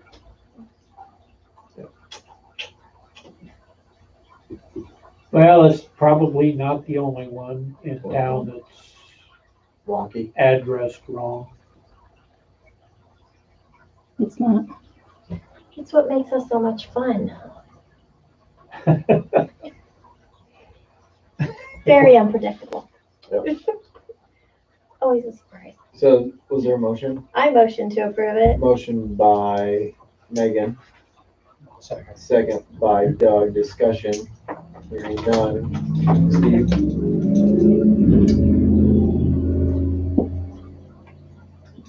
The purpose of this is so that they can get high-speed internet for their business. Yep. Yes. Megan. Yes. Doug. Yes. Somebody should get it here in town. Can't Now, be where's the afraid. next one? Discussion action permit request from Windstream Communications for 623 6th Street. And where is that? Let me look. North of 623 6th Street. Maxwell. Doesn't exist. Yep. So it's 6th Street and Metcalf. So it's 12 count copper to replace the cable near the intersection of 6th and Metcalf to provide service to 623 6th Street. Maybe this is why we don't have. Sizer's old house. Replacement, cable replaced on the east side of Metcalf. And west the side of fourplex, 6th, it'd be like the fourplex and crossing 6th Street, please. Where am I at? I'm lost. I don't know. I don't even know where you are. It would be the house east of Baldwin's. Jay's house. Which Okay. is the parsonage? According to this, Okay. Second house from the end of the block. Which is the Yeah, 'cause Methodist parsonage. this is Sizer's old house. That's an interesting picture you have. It is. Fourplex. I think he got lost. He lost Maxwell. Not hard to do. House at the end is 625. The house on the corner is 601, and the Methodist, Harrington's old house is 625. and the Methodist Church parsonage is where that Isn't that? is isn't across the street from Stratton's 622. down there? That's Stratton's, I thought. On the other side of J. No, Isn't that there's far an empty been- lot. But it doesn't have an Empty address. lot in the church parsonage. Oh, The assessor's page does not list an address to the church parsonage. That's why. you can't look that up That's as why I church didn't. parsonage. That's right. It says First United Church of First United There you are. Methodist Church of Maxwell, but it does not give it an address.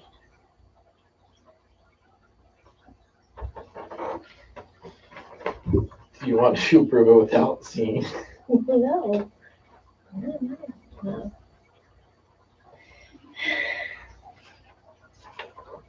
It gives the address as the church P.O. box. Cool. However, it does show 623 on the, as the address in front of it. Yes, it does. So it has been assigned, it's just not being used.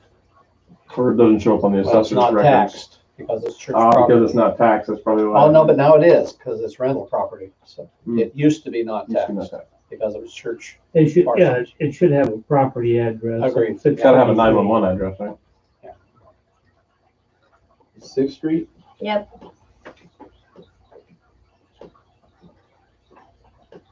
Get close.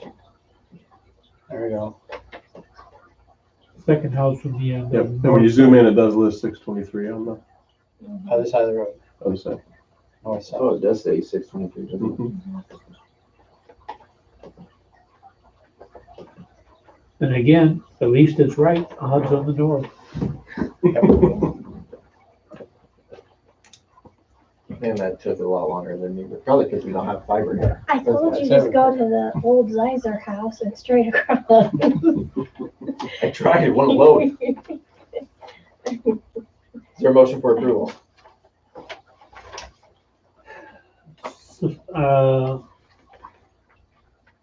So moved.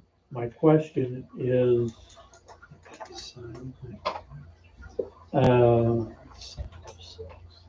when they go underneath streets on the previous one and this one, they have to do the repair? Or are they, Good question. snaking it in, I think they snake it in because that's what they did across 210.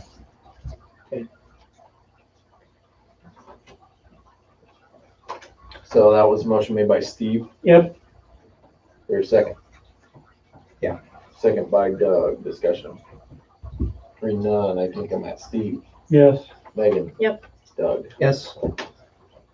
Go back.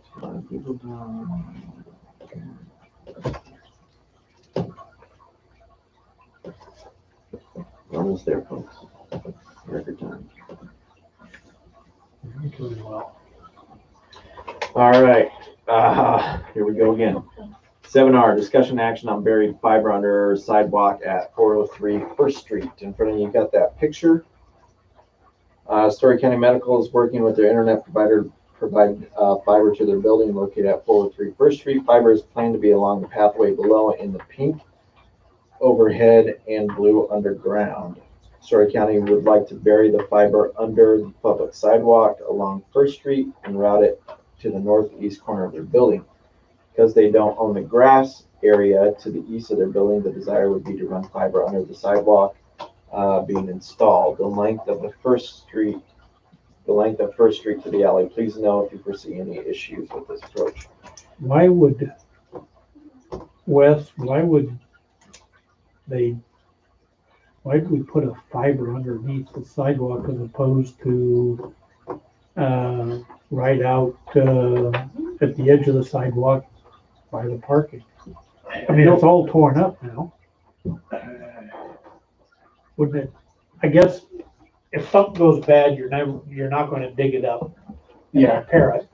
You just, You're just gonna punch something new in, so it prevents other people from accidentally digging on top of it with their pavement over it. so from a,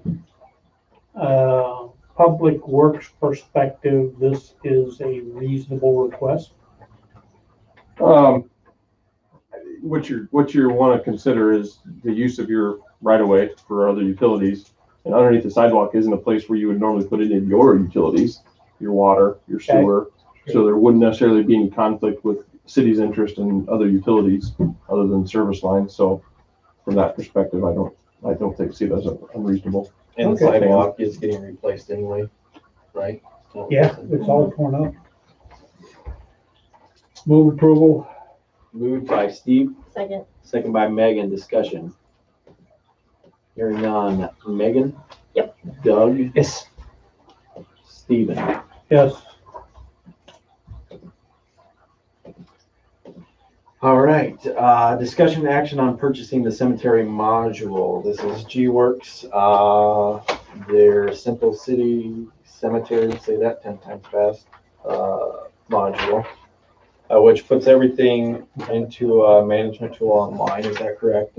Deb? Yes. The,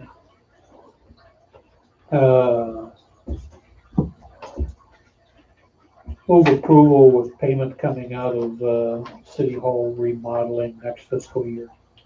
Moved by Steve, Second. second by Megan, discussion. The, you're written at the bottom of the page, $5,000 for conversion.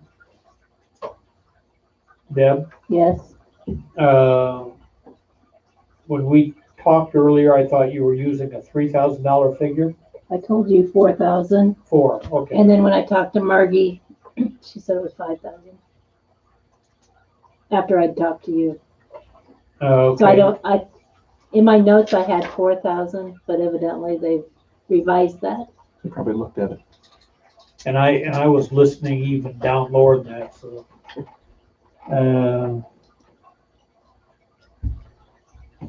And did you find out whether or not, multiple cemeteries can be, done in the module Yes, they can. without any increased cost? That's what she said. Okay. The reason I ask that is right now, Iowa Center Cemetery has their own records and their own sexton, but that doesn't guarantee that that's going to be the case in the future.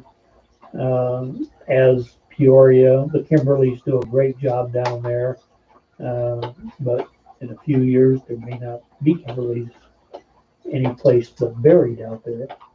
So, if we're going to go to this and it provides a service to multiple rural cemeteries who would like to take advantage of it, then that certainly was a plus for me. And taking our data and getting it into the package efficiently. We could avoid spending the $5,000 and just have Deb do it in 2 or 3 years. It might get done. With everything else she's doing, I'd just as soon get it done, get it over with. So that was we already seconded that. Any other discussion? Hearing none. Megan? Yes. Doug? Yeah. Steve? Yes. Did we have a second? Yeah, Megan. It was me. Oh, Megan. I missed it, sorry. Is that gonna make your life easy? Yeah. It'll help. Can people go on there like eBay and pay and everything? Does the average citizen have access to that? Not through this. No. We got front desk, they would. Gotcha. 7T, discussion and action on outside meter program. It is brought to our attention that more residents are requesting outside meters than we have. There's a list of residents that are waiting for an open meter. We do have 4 meters used exclusively for pool bills. The question is, do we want to continue outside the meter program? It does take time to figure the second meter because these meters are read by the resident and called in by the 15th. We're going to continue the program. Do we want to purchase more meters to keep up with the demand? Is there an alternative option? Well, if we, right now, the water is not the issue, it's the sewer. The use of, if you're using an outside meter, the cost per gallon of water is gonna be the same whether you're using it in the house or using it outside. However, if you use it in the house, You're getting charged. then you get charged for the sewer. Sewer side, yeah. And those sewer rates are significant. The treatment for the variable cost for the sewer isn't terribly expensive, but it does certainly at least double the cost of the water. If not triple. So that's why we have the outside meter, so that people just pay for the water. And yes, it becomes a pain. I've heard of before too, and if we can do this, if we can do this, great. If we can't, it's fine too. We know how many gallons a fire truck holds, and people are filling pools, and we do 500-gallon tank, and it takes 3 tanks to fill it up. 1, it's quicker for that pool to get filled, and 2, can you charge them for 1,500 gallons of water? You know what I'm saying? Yeah. And I'm trying to think, because we had a discussion in our mayor's group. This has been probably about a year ago. I'm trying to think of who did that. Pleasant Hill always used to. Did they? You just called the fire department when it was time to fill your pool, and they came out with a fire truck. Filled it in like One, it gets the 20 minutes versus a day or 2. Over a day. yeah, and it gets the pumps in the trucks circulating water again. Mhm. My objection though is I garden. Yeah, And I don't want to that's have to right. pay sewer on my garden For sure. when I'm not. So if we keep the meter program, Mhm. but then add specifically for pool fills that we, The people who don't garden and just want their pool filled wouldn't need to have. We would need And those 4 now- extra meters. Yeah. right, Yeah. Deb, do you have any idea if there are people out there who just get it so they can fill their pool? Yeah, the pour that we have is rotated out quite often.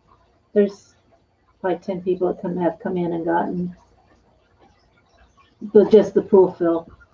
and it's not like they, my assumption is they don't empty their pool clear to the bottom every year.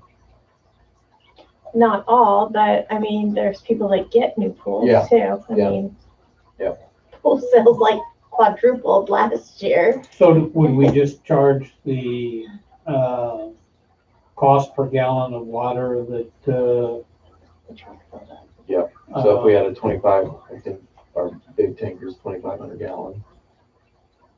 Quick dump it off, go fill it back up in the hydrant, however many trips you take. we don't charge them for the trips? I was gonna say, what about? You can, The you can expense of the certainly gas too. upcharge that.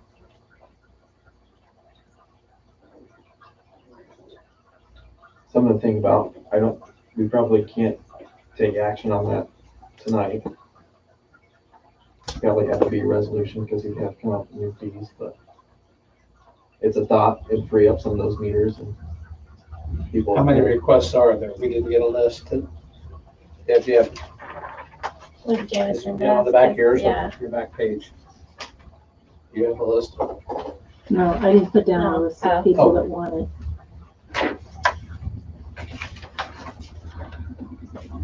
I mean, How many I think people? Dee has a list somewhere, but I don't. Is there anything that would make, if we keep the program, that would make it simpler to administer?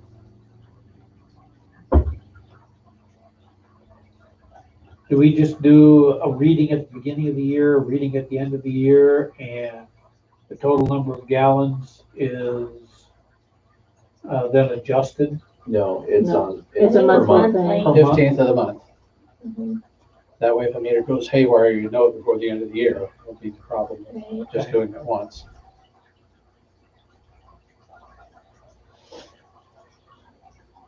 And if they don't call in anything, then they get charged for a full amount. And Yep. then you end up having to adjust the bill because they get panicked having a $500 water bill. But then when you did call in the next month, wouldn't that square it up? No. You Oh. you have to turn your read in or you don't get, But how do you know where the meter is? We don't do any adjustments? no. Okay, What we've started But you doing, wouldn't know the meter reading. like, if you don't call in once, you get no readings the rest of the year. Because it goes off your house meter. And so you get charged for sewer and water. If your water. But my second meter is is not sitting here. I've used 200 gallon, but they don't know that. right. Then the next time I call in, how do they know I that? think nobody does, and you've lost the second meter benefit. You've lost your second meter benefit. For the whole year? Yes, I didn't know that. We're tough. Have I lost mine? not yet. Is there a place on that website that we can go to see of all of our usage and stuff that we, like the people that have the second meter could just fill that in for her? Like Do you know send how it much? through there? No. No.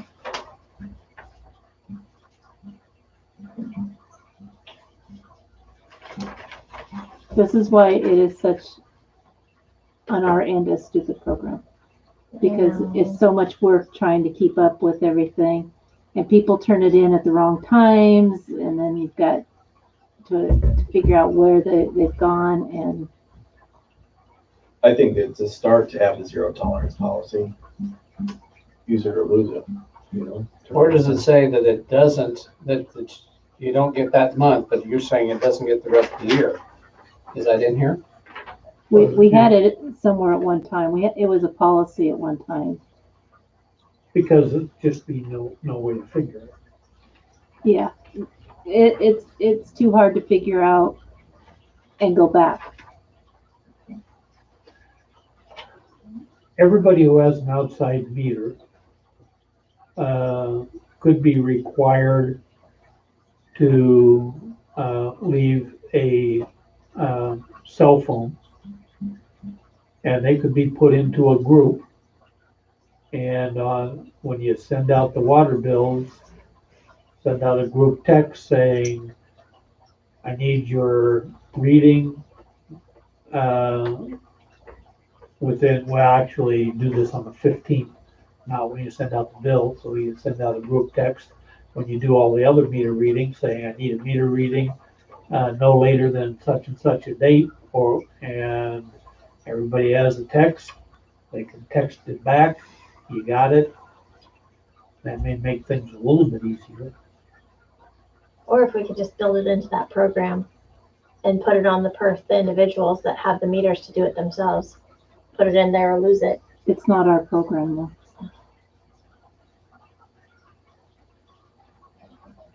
That would be better. And have like a calculator in there to figure it for them.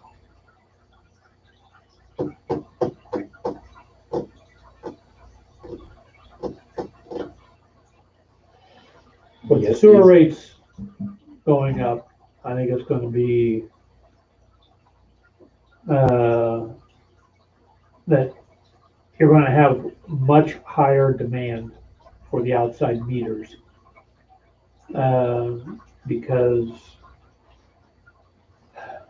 we garden, but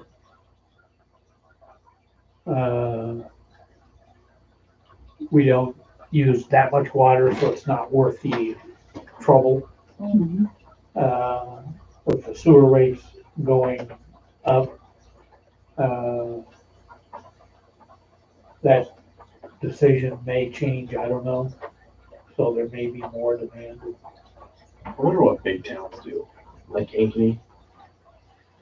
I don't think they get a second meter, I can tell you. Highly If- doubt that they get The a. bigger towns make a plumber come in and actually, you have to buy a second meter and you have to have it actually installed professionally. And then you're- does it have a you're- reader on it so that the program can read now? It's probably separate, so the bibs, your outdoor faucets are probably on a completely separate water line from the main. I know, I've just read on ClerkNet where the bigger towns they have to have a plumber come in, install the second meter. Which for us, since we have gone electronic, I would think it'd be a pretty easy process for a plumber to do. But the problem is going to be what's the cost, because they have to buy that meter, correct? Yes. Yeah. They have to buy the meter, they have to pay the plumber. And we would be reading another location. So it'd be like having a second, just another customer. It just wouldn't have sewer, just have water only.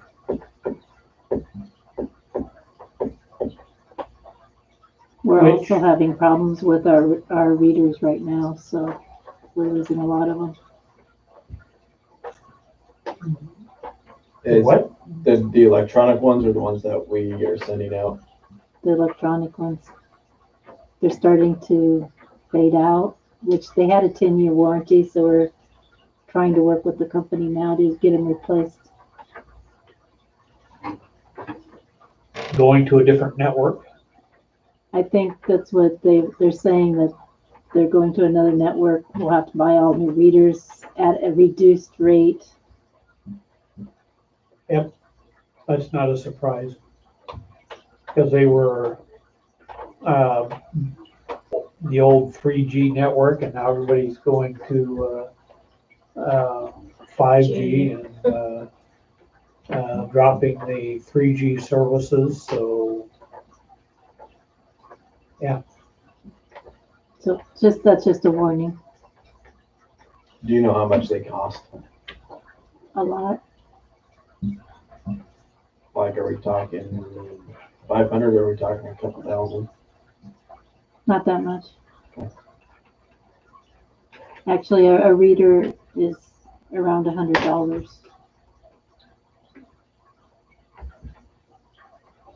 I mean, I still don't think that would be a bad idea for people. I mean, you have a meter, don't you? Would you? I water twice a day already because of this heat Yeah. and the lack of rain. Would you bring a plumber into your house?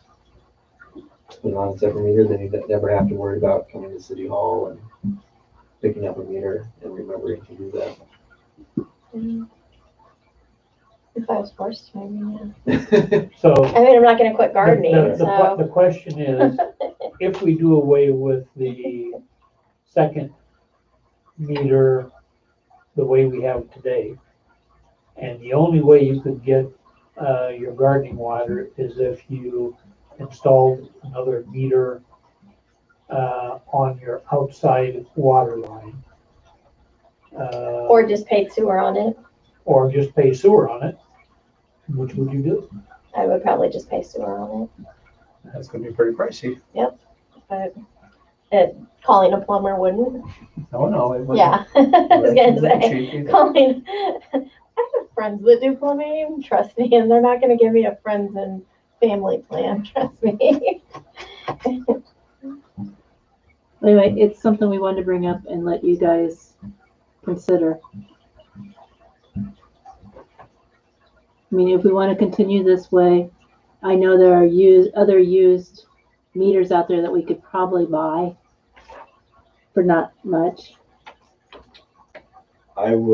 My recommendation to the council would be to keep this program going, but look at continuing to look at other options.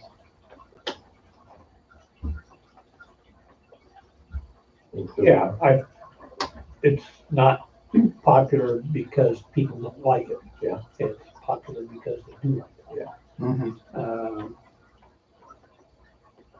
Some people may have them and don't really get the full benefit out of it because they don't use enough to really pay the cost of it in a year, but still makes them feel good. So, Yeah. but I agree that we certainly could look at alleviating some of it by using a tanker and talking to the fire department about a reasonable charge. I mean, Tony can drive it, so he's already employed at just the depreciation on the equipment if we want to go that way. Yep, and it would have to be that way because I don't think you couldn't hook a hose, 2-inch hose up to a fire hydrant and fill a pool with that because you would have no idea how much water you'd be using. So it'd have to be your unit of measurement would have to be a full truck. Or a certain percentage of the truck. Yeah. Yeah. It measures how much you have. Yeah.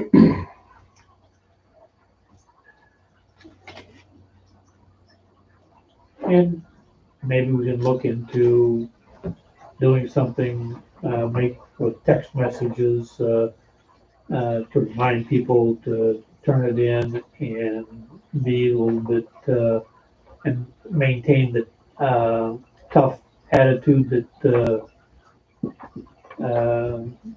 you have to have the reading by a certain time or you lose the whole summer.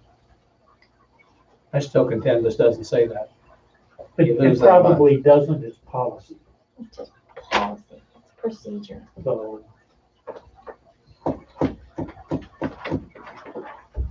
Is there anybody that wants to make a motion with all that? Keep it going. It's an action item. Make a motion that we keep it going, look at reasonable alternatives. Okay.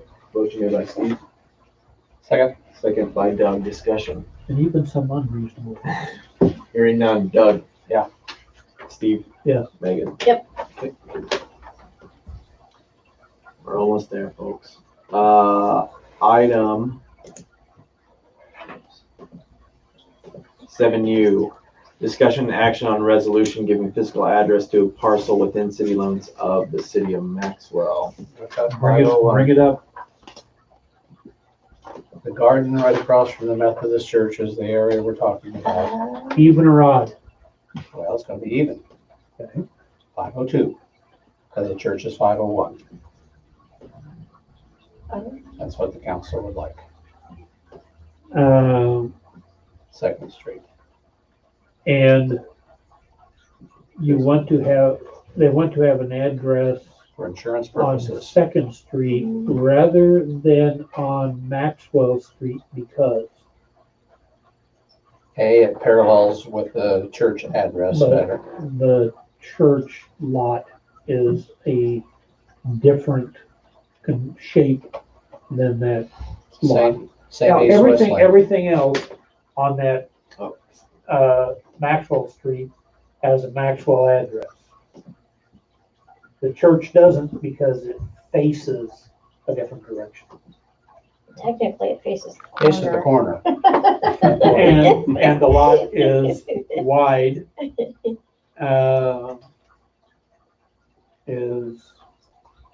That's not it. Yeah, it is. Yes, that's it. It's longer east-west than north-south. And The garden. church. The church is right Oh, up in okay. the corner. Church is across the street north, above it. The stairs look like a parking, but that's the big stairs going down. Yeah. To the corner. You know when that was built. 31 or something. It's about the same time as school was built. Yeah, it wasn't exactly 31, but it's close. Yeah, 35 maybe. So, what is that? Across the street, to the west. That's, Garrison, not Garrison. Gardner's. Gardner's. Mm-hmm. And what's that address? Maxwell Street. 120 Maxwell. And so this, staying with the property to the south of the lot? No, on the, yeah, 117. Spurgeon's. and it is 117. Maxwell. 117. So 121 Maxwell Street. If it's ever developed, would the house House The- probably face north, be longer east-west, wouldn't it?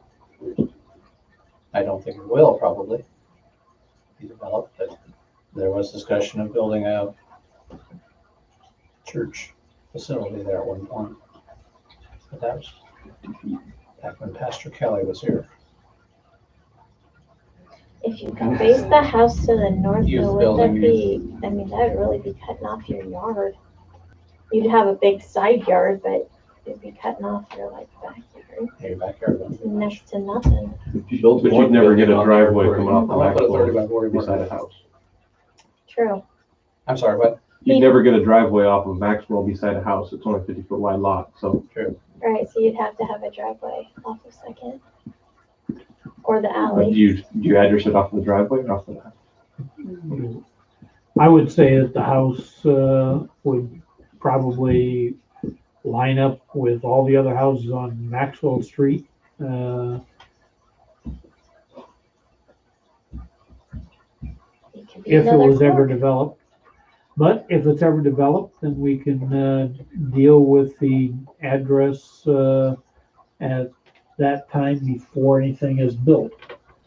So if the purpose is for insurance purposes to get an address, then 502 Second is as good as anything else, I suppose. It offends my sensibilities. So does the medical clinic address. No, that does more than offend my sensibilities. That is just wrong. So is there a motion? So Moved by Steve, Second. second by Megan, discussion. Hearing none, Steve, yes. Megan, Doug. Yes, if I can vote on it. Well, are you? I voted on the water Are meter. you getting financial benefit out of voting yes? Not hardly. Not today, maybe tomorrow. Okay, so yes. Discussion of City Hall. I had Deb put this on here. I was kind of hoping that everybody would be here, but since it is now June, and I think when we talked about the renovation of City Hall, we wanted to start that as soon as possible. So we need to start thinking about that, what changes we want to be making, a little bit more in-depth discussion of what the inside of this building is going to look like. Getting that 40-foot shipping container brought in so we can start taking stuff out. Is a shipping container going to be climate controlled at all? No, And so unless we wanted it to. whatever we put out there,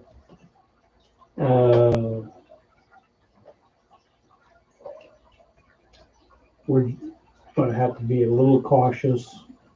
I don't know, maybe just dehumidify. So therefore, putting paper and stuff out there. Especially July and August. We did discuss, at one of our last meetings, putting like a 50 amp plug, like a camper plug on the outside of this building that we could plug into that.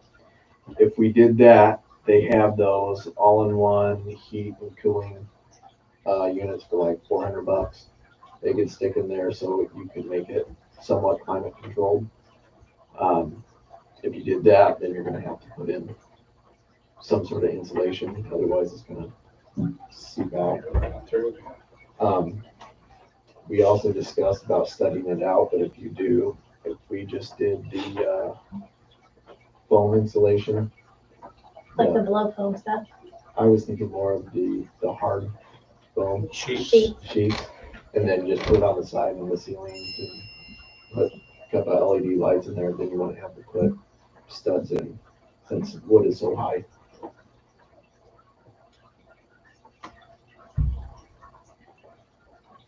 Yeah, tape it down, tape the cracks, and it becomes structural because it's rigid.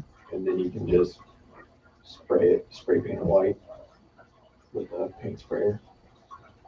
So then you have some sort of, doesn't feel like you're in a shipping container. The flooring is probably gonna be the hardest thing, what we're gonna have to do with that. Why was the flooring? Metal? Yeah, Okay. unless you keep it that way, then you might lose some heat or cool. I think mainly you just gotta keep it somewhat dry. I mean, you're talking Humidity. July and August with the humidity. Yep. And then inside a metal. Yeah, I'm building. trying to think, the school bought 12 of those AC heater units for last year during the school year, and I'm using one now in my office. It works pretty well. And I think it would keep it cool. This thing's about yay tall, and it's only about this wide. Comes with a little remote that you can put it on, and they also are dehumidifiers too, so just have to cut some holes in it and vent it and put the Hose up. water hose outside.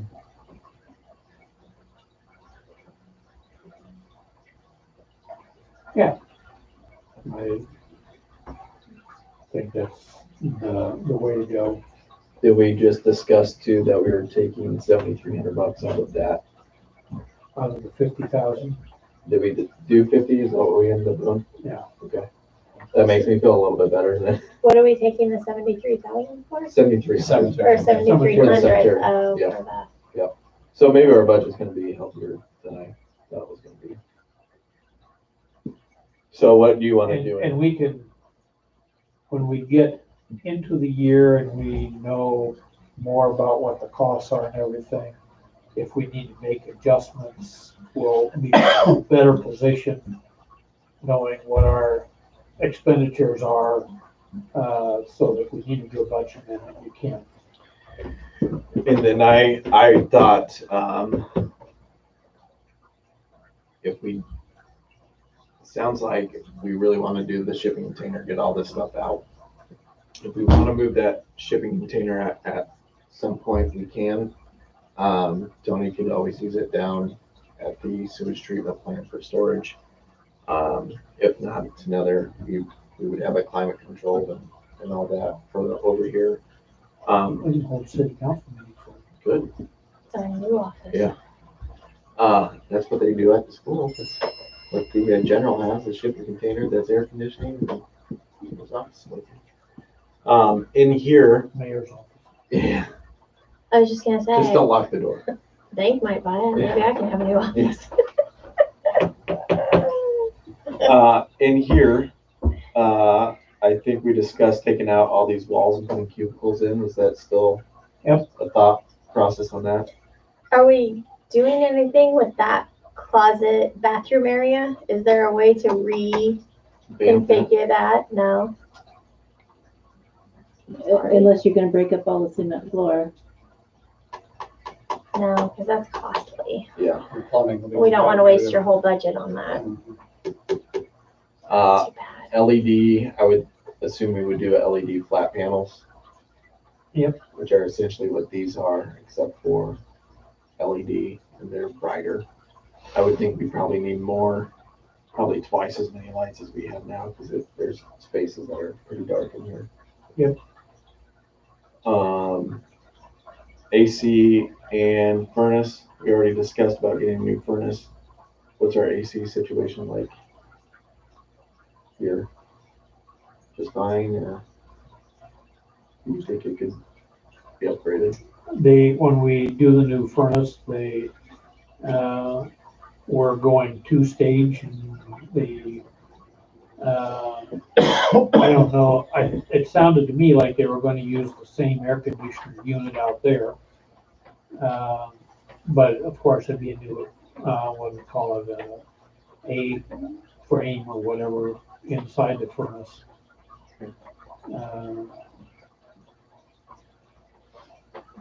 But there's also gonna be more ductwork. Yeah. So that we can separate City Hall from the library and get good airflow in here, because these ducts aren't connected. That's nice. Did we decide to, are we redoing the ceiling, or can the drop ceiling not go? Do we have to have the drop ceiling? There's a ceiling above us, Mhm.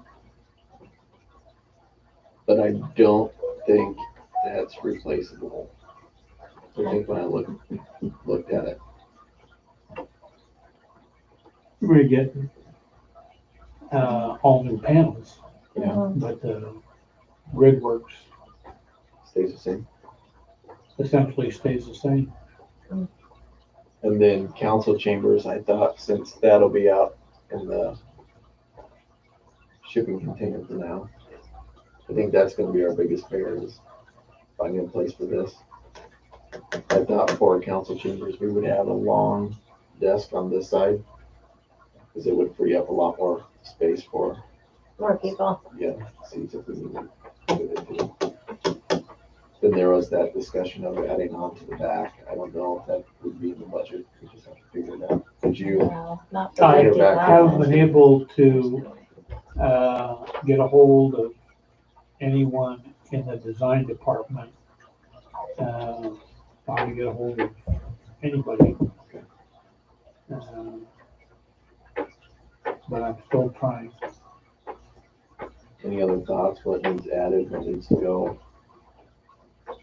I think what we really need to do as a council is come in some weekend or some night and go through what needs pitched and what needs to say.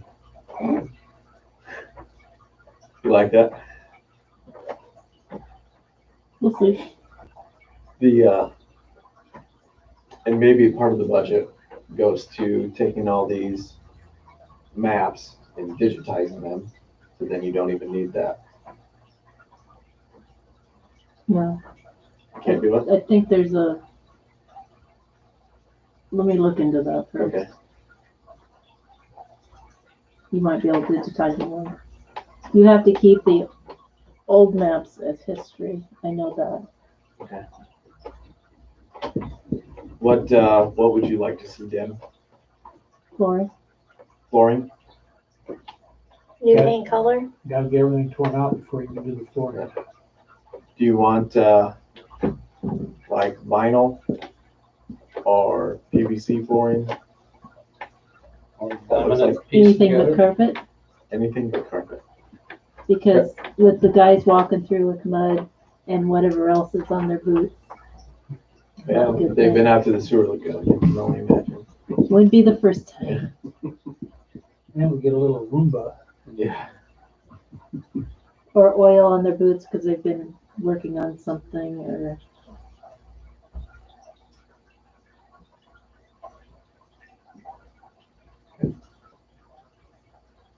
Paint color, yeah. I'd be willing to come in and paint. Spartan blue, everything else in this town is. No. I'm not against Spartan Blue, but that would get old real quick. Staring at that all day. Yeah. Mm-mm. What else?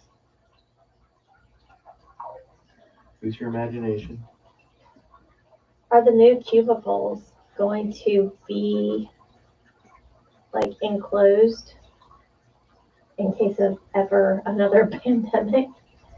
You know, like closed off?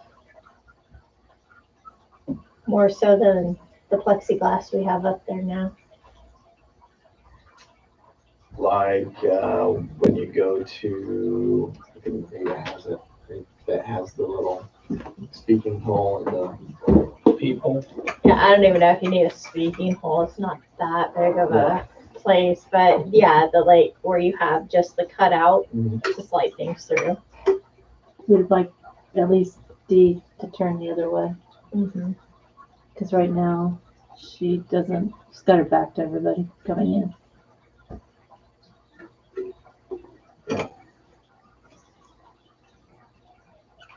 What's your guys' computer situation like?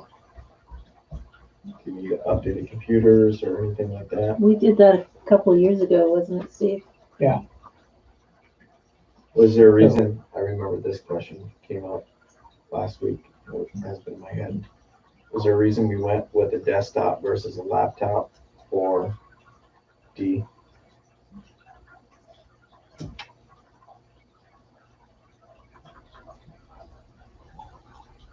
Nope. No? I think because at one point we had to have a CD drive. Oh. Okay. And my She has a desktop now? Yep. Of course, I think this would go away. Yeah. And we had a laptop for Deb so that she could unplug it and come over here and be part of the meeting without having to sit over there and yell across the room. That obviously does not work. So the next time we get something, we may get both desktops and save money and not have a laptop. In my preference, I would prefer them both having laptops. Reason being, if one of them can't come in, they can still access everything from home and do work from home. If we are set up we're not set up to work from home. so that we have access to the network, which then creates some security issues. And it's possible using Citrix or other software so you can avoid the security issues, but then you also have to have the infrastructure here to handle it. So, And I also think it was helpful during the duration. Deb brought her laptop out and we were able to look at some stuff. yeah. May it be little because we barely have any internet. So it's just my suggestion. So anybody else have anything for the renovations here? The difficulty is going to be laying out the space for the two people. I wonder if Kenny would be interested in this. Maybe. Get him in and figure out the logistics of how everything goes. I'm assuming does a renovation, I'm assuming has to go out to bid. I would think So so. would that be a conflict of interest if we had him come in and lay it out? And then Deb, that would be a conflict of interest. For what? if we had Kenny come in and map everything And out. just kind of try and give us an idea of where things should go. But then we still have to fit it out. Or is there a number? There's a number for what we can go under, or there is a limit on what you can do for bidding. Is it a large number? Or not really? Well, your question is if we have Kenny come in and help us, I mean, that's to lay it out. That's going to be just a few $1,000s at the most. Or he may not charge anything, I have no idea. But then, could he then bid on it? Right. That's what you're interested in, right? And so if he's laying it out, could he then, put in a bid on it? I would think so. And it gets to be a little bit stickier. I'd rather support someone local than go. You guys have architects working for you? We do not. When we need architects, we have some that we work with. But we work with lots of different architects. We have a structural arm, but hopefully you guys don't do structural work. Do you work with Heartland at all? Heartland, possibly. In my water resources group, we rarely work with architects, but our development group works with architects all the time. I could get a recommendation if you'd like, but Maybe that's what we do, spend spend a little bit of money with an architect because they have the tools to lay out the modular furniture and to help us figure out what our space functions are.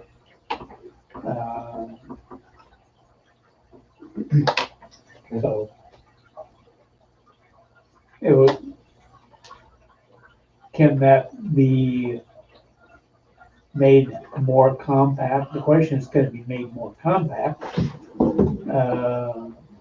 If we had efficiencies in record storage, and if it can't, and it grows, then how does that affect the council table? Because if the council table goes from where the flat files are almost down to here is one straight line. And then that moves this way, it creates a little bit of a problem. I wonder, this is me thinking, my brain turning, what if we butt the shipping container all the way to this corner and connected it to the building somehow with just a door? I think It'd be very expensive. I think a foundation freeze thaw heaving issues where It would ship differently than this. because this has a foundation and that wouldn't. That's why this group isn't sufficient as an architect. Which is why we looked at maybe just putting a Morton type building on the back of this. But all of this could be office space and a hallway to get into the meeting room. Council chambers, But, yeah. you know, you're spending a lot of money there too. Which this could be this could be part of phase one, especially if we put modular furniture in. Have this be phase one, and then down the road, when we're long gone, they can do phase two. Yeah. All right, any other discussion? All right, hearing none, we will go on to council and mayor reports. Steve, what do you got? Have complaints about dogs not on leashes and dogs pooping while they're being walked around, and buildings or houses that have boarded up windows. Why aren't we doing anything on any of these? And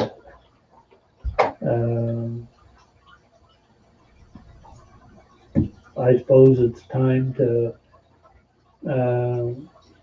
go around town and find the buildings that need to be repaired and send out notices and try to get them done.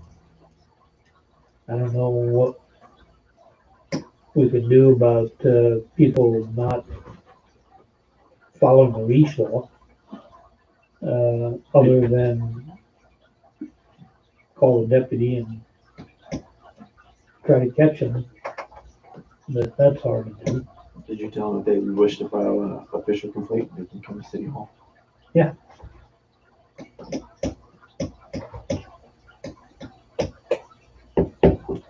But, you know, it's such a transitory violation, it's hard to catch.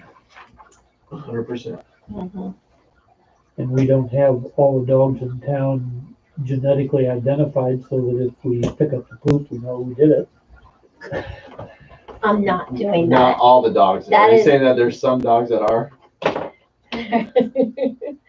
That is beyond city council for me. What else do you got, Steve? Oh, that's it. Just, I've been hearing a lot of complaints and trying to live with it. So, follow up, do we really want, are we going to do it? We talked about it periodically. Do we need to go around and snap some pictures? We've got to do uniformly if we do. Well, we want to divide the town into quadrants. Everybody cover an area. I'll cover North Street. Tell you what, I will lay out a grid so that 5 council people have about the same number of houses. And then we'll see whether or not we want to hit the grid up. How's that sound? At the next meeting. I'm on north side, so I want the north side. No, we're gonna put you clear on the south end. Ken's To be a little Ken's better on on the the north south, he side. could do the south, I'm kind of in the middle. Alex is on the west. Kind of west. Well, I can do the, yeah. Yeah. We might be able to come up with approximately an equal number, divide into areas that's somewhat convenient. I'll see what I can do. Megan, what do you have?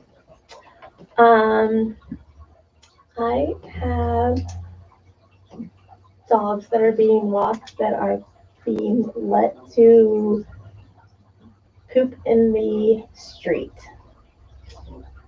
And it is very offensive when they're doing it in front of these people's houses. So I don't even know, I mean, can we do something about that? I mean, it's not like they're pooping in their yard. I mean, it's gross no matter what. I'm not Oh, yeah. saying it's not gross, I but have the nuisance and animal control. Let's see.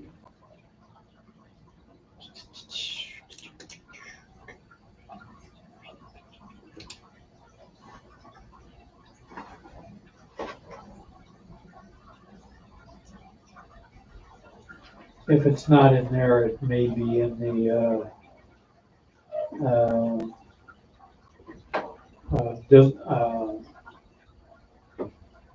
in the nuisance section dealing with,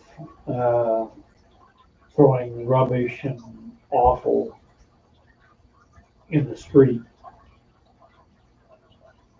or maybe we just need to add something to the animal ordinance that just says, no matter what, if your Your dog, dog yeah, poops. if your dog poops anywhere other than Anywhere. your own yard, Going to your yard fine. pick it up. I thought we had something like that. I know. What if I'm walking my pet rabbit? Same thing. Okay. Anything you want. Any You know, animal if you your are kid- walking. I did hear through the grapevine though that the other day, or it's been a couple months ago, that they found mountain lion prints over by the sewer plant. Great. Got a picture of it. Do you have a picture of it? That is the trail I walk all the time. You know, when my mom used to Not put that in my run on head. that trail, her friends and her always had this joke that there were cougars on that. Not saying that my mom's a cougar, but So what they got was they got the off lotion and they called it Cougar Be Gone. So they put it on. Oh my God, that's funny. That's funny. I have a particular fox that likes to jump out and play at certain times when I'm walking and scares the holy bejesus out of me. Seen coyotes up there, but I have and deer. Never seen a cougar. Was the DNR, did we contact DNR about cougar sightings, mountain lion sightings? Or, I don't know, it was. Are you sure it's not just a huge bobcat print? I don't know. was it pretty big? It was big. Yeah, I'm not Talking looking at like the prints, but Did you This, see it? I just saw the picture. I think probably the same picture you saw. Probably. Can probably keep I the do same know that person. there was a confirmed sighting in Colfax around the same time. And they travel 60 to 70 miles in a day. So I know Rhodes has had it's them. in the Indian Creek corridor goes right past my house, within a mile of my house, between Colfax and here. So I hate to say this, but this used to be their habitat. It's actually kind of nice to see wildlife start coming back. I'm not Get rid of afraid. our raccoon problem. there's a balance there somewhere. Yeah. I was gonna say, I'm honestly not afraid. If I ever am on the trail and I don't see a single deer, squirrel, or rabbit, then I might be a little concerned. But I see enough of other things. They're not gonna come after me when there's something easier to get. No, they're more afraid of you. You'll never see them. They could be right in your nose and never see them. Yeah. More than likely. Anything else, Megan? Oh yeah, I had a concern brought to me about Market in the Park and Old Settlers sharing space. And I thought we had had a discussion on this, that Market in the Park for that day was gonna move to a different part of the park. Maybe I'm For Old wrong. Settlers? Yeah, No, I think they were going to go to Collins. okay. Okay, And I think since then, there's been discussion with the Old Settlers Committee. So, okay. That they're going to try to do them, both in the park thing. is that Tony's hand? Don't know if it's Tony Sand or one of the other workers. Oh my god. That was on the. Send it to, can you send it to me? Send it to me. Let's see.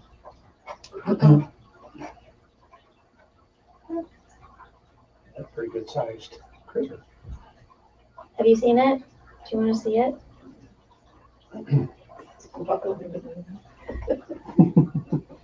Yep. Should have taken a hodgepodge casting of it and stuck it in the Yeah. There you go. museum. The bond, did you see?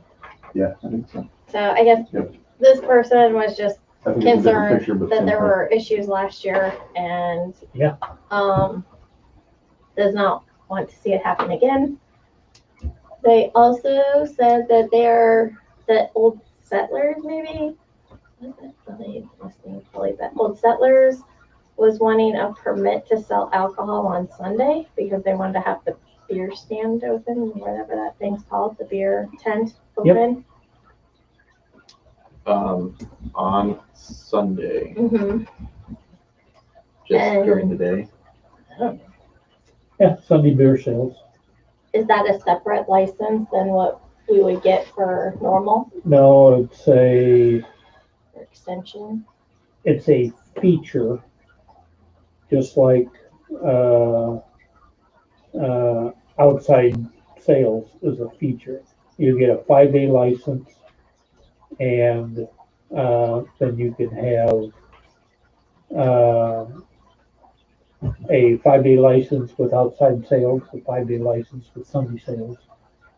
So it's a 5-day license. And it boiled down to, after talking to this person, what they really would like to see is that Market in the Park, beer tent, whatever, just wait at least until after the church service and the church dinner. Which they did last year, didn't they? Well, we didn't have, beer sales at all last year. Are you guys selling beer during the church service? Is that the plan? I hope not. The, Had a better turnout. Communion, what do you pick? Communion? Busch Light or Budweiser?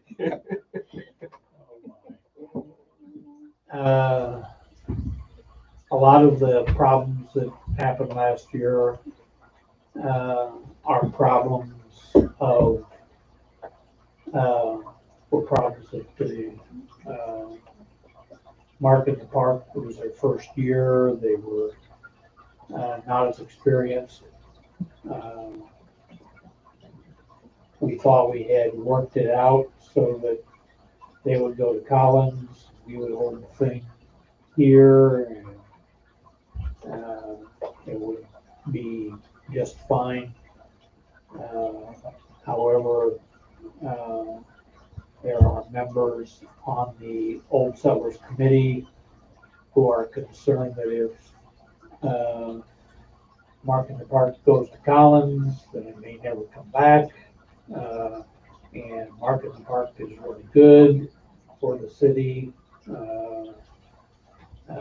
Randy Pritchard wrote a letter to that effect and said that he would like to work it out so that there are no conflicts between the two.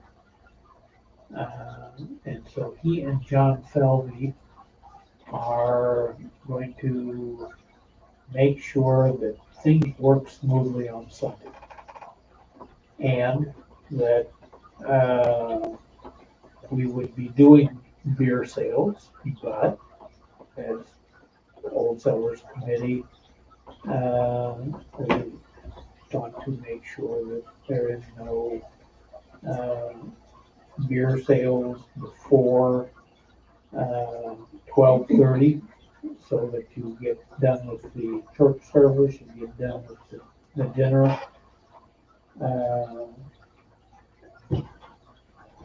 I don't know how it's going to be possible to have Market in the Park vendors ready to go at 1 o'clock if they aren't setting up by 11. So if you're going to have Market in the Park and Old Settlers at the same place, And that was next on my list, is How do having you- them set up how do during you church. how do you get Mark in the Park set up and not affect the church service or the church dinner? What time is And the that's church for service? Randy Pritchard and John Felby. 10 to 11, And and church the service. 10 to 11, and then the dinner starts at 12. Well, It's right after the church. usually starts right after the church service, so 11:30. The service to is 12. never an hour. It's never. And it's usually, in the last couple of years, by the time I got over there at 12:30, they were all sold out of food anyway. You gotta get there earlier. Well, yeah, and then, which means they need to stop working with settlers now in the morning. I think it could be a great thing, especially for the Old Settlers Committee, if you're gonna be doing beer sales that day and doing it during Market in the Park. Yeah.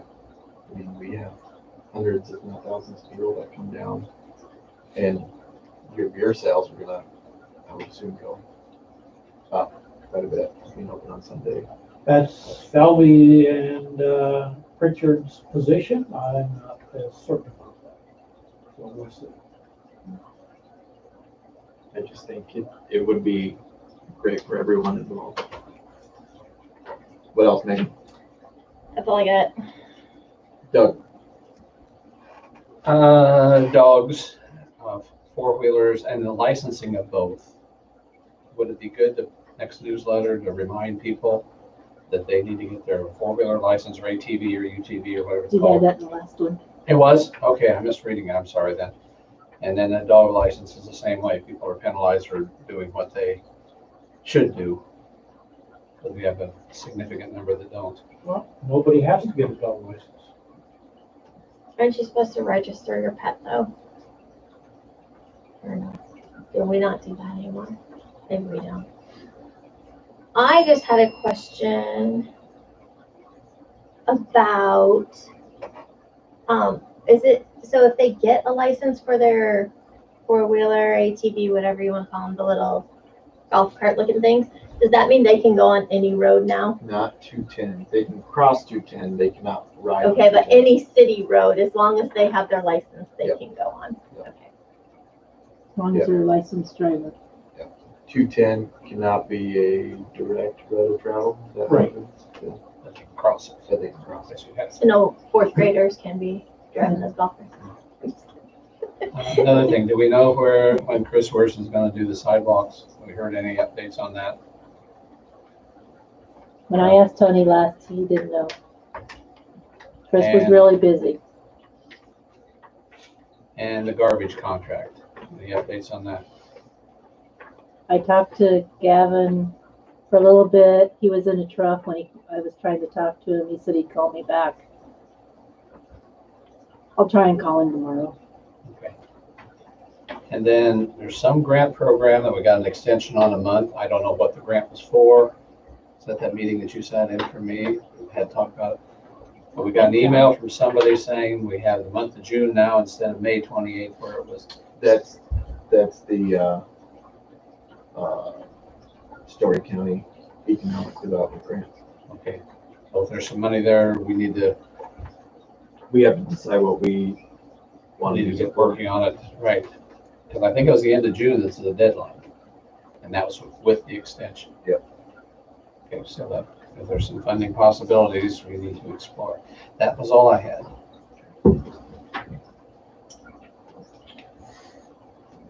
I don't really have anything. You guys know, we're in construction season, in road construction season, so a lot of traffic coming in and out of town, especially since we have the school and we have the medical center. So be on the lookout for that. Should start seeing some big changes, I would think, here soon, especially in the medical center. It looks like they've got everything dug up. And That clinic moves this month. it moves. Really? I think it's like next week. Vet clinic. Oh, the vet clinic. Vet clinic. I thought you were talking with the medical clinic. No, the vet clinic.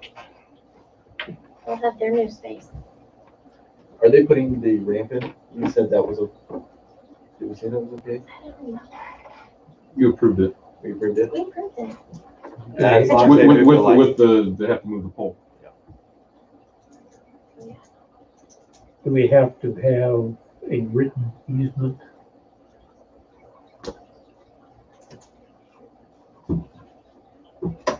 We did with the school.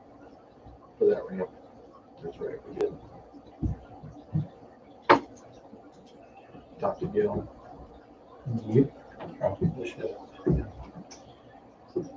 All right, moving on, consent agenda. I think everybody was here for all these minutes. Everybody here was here.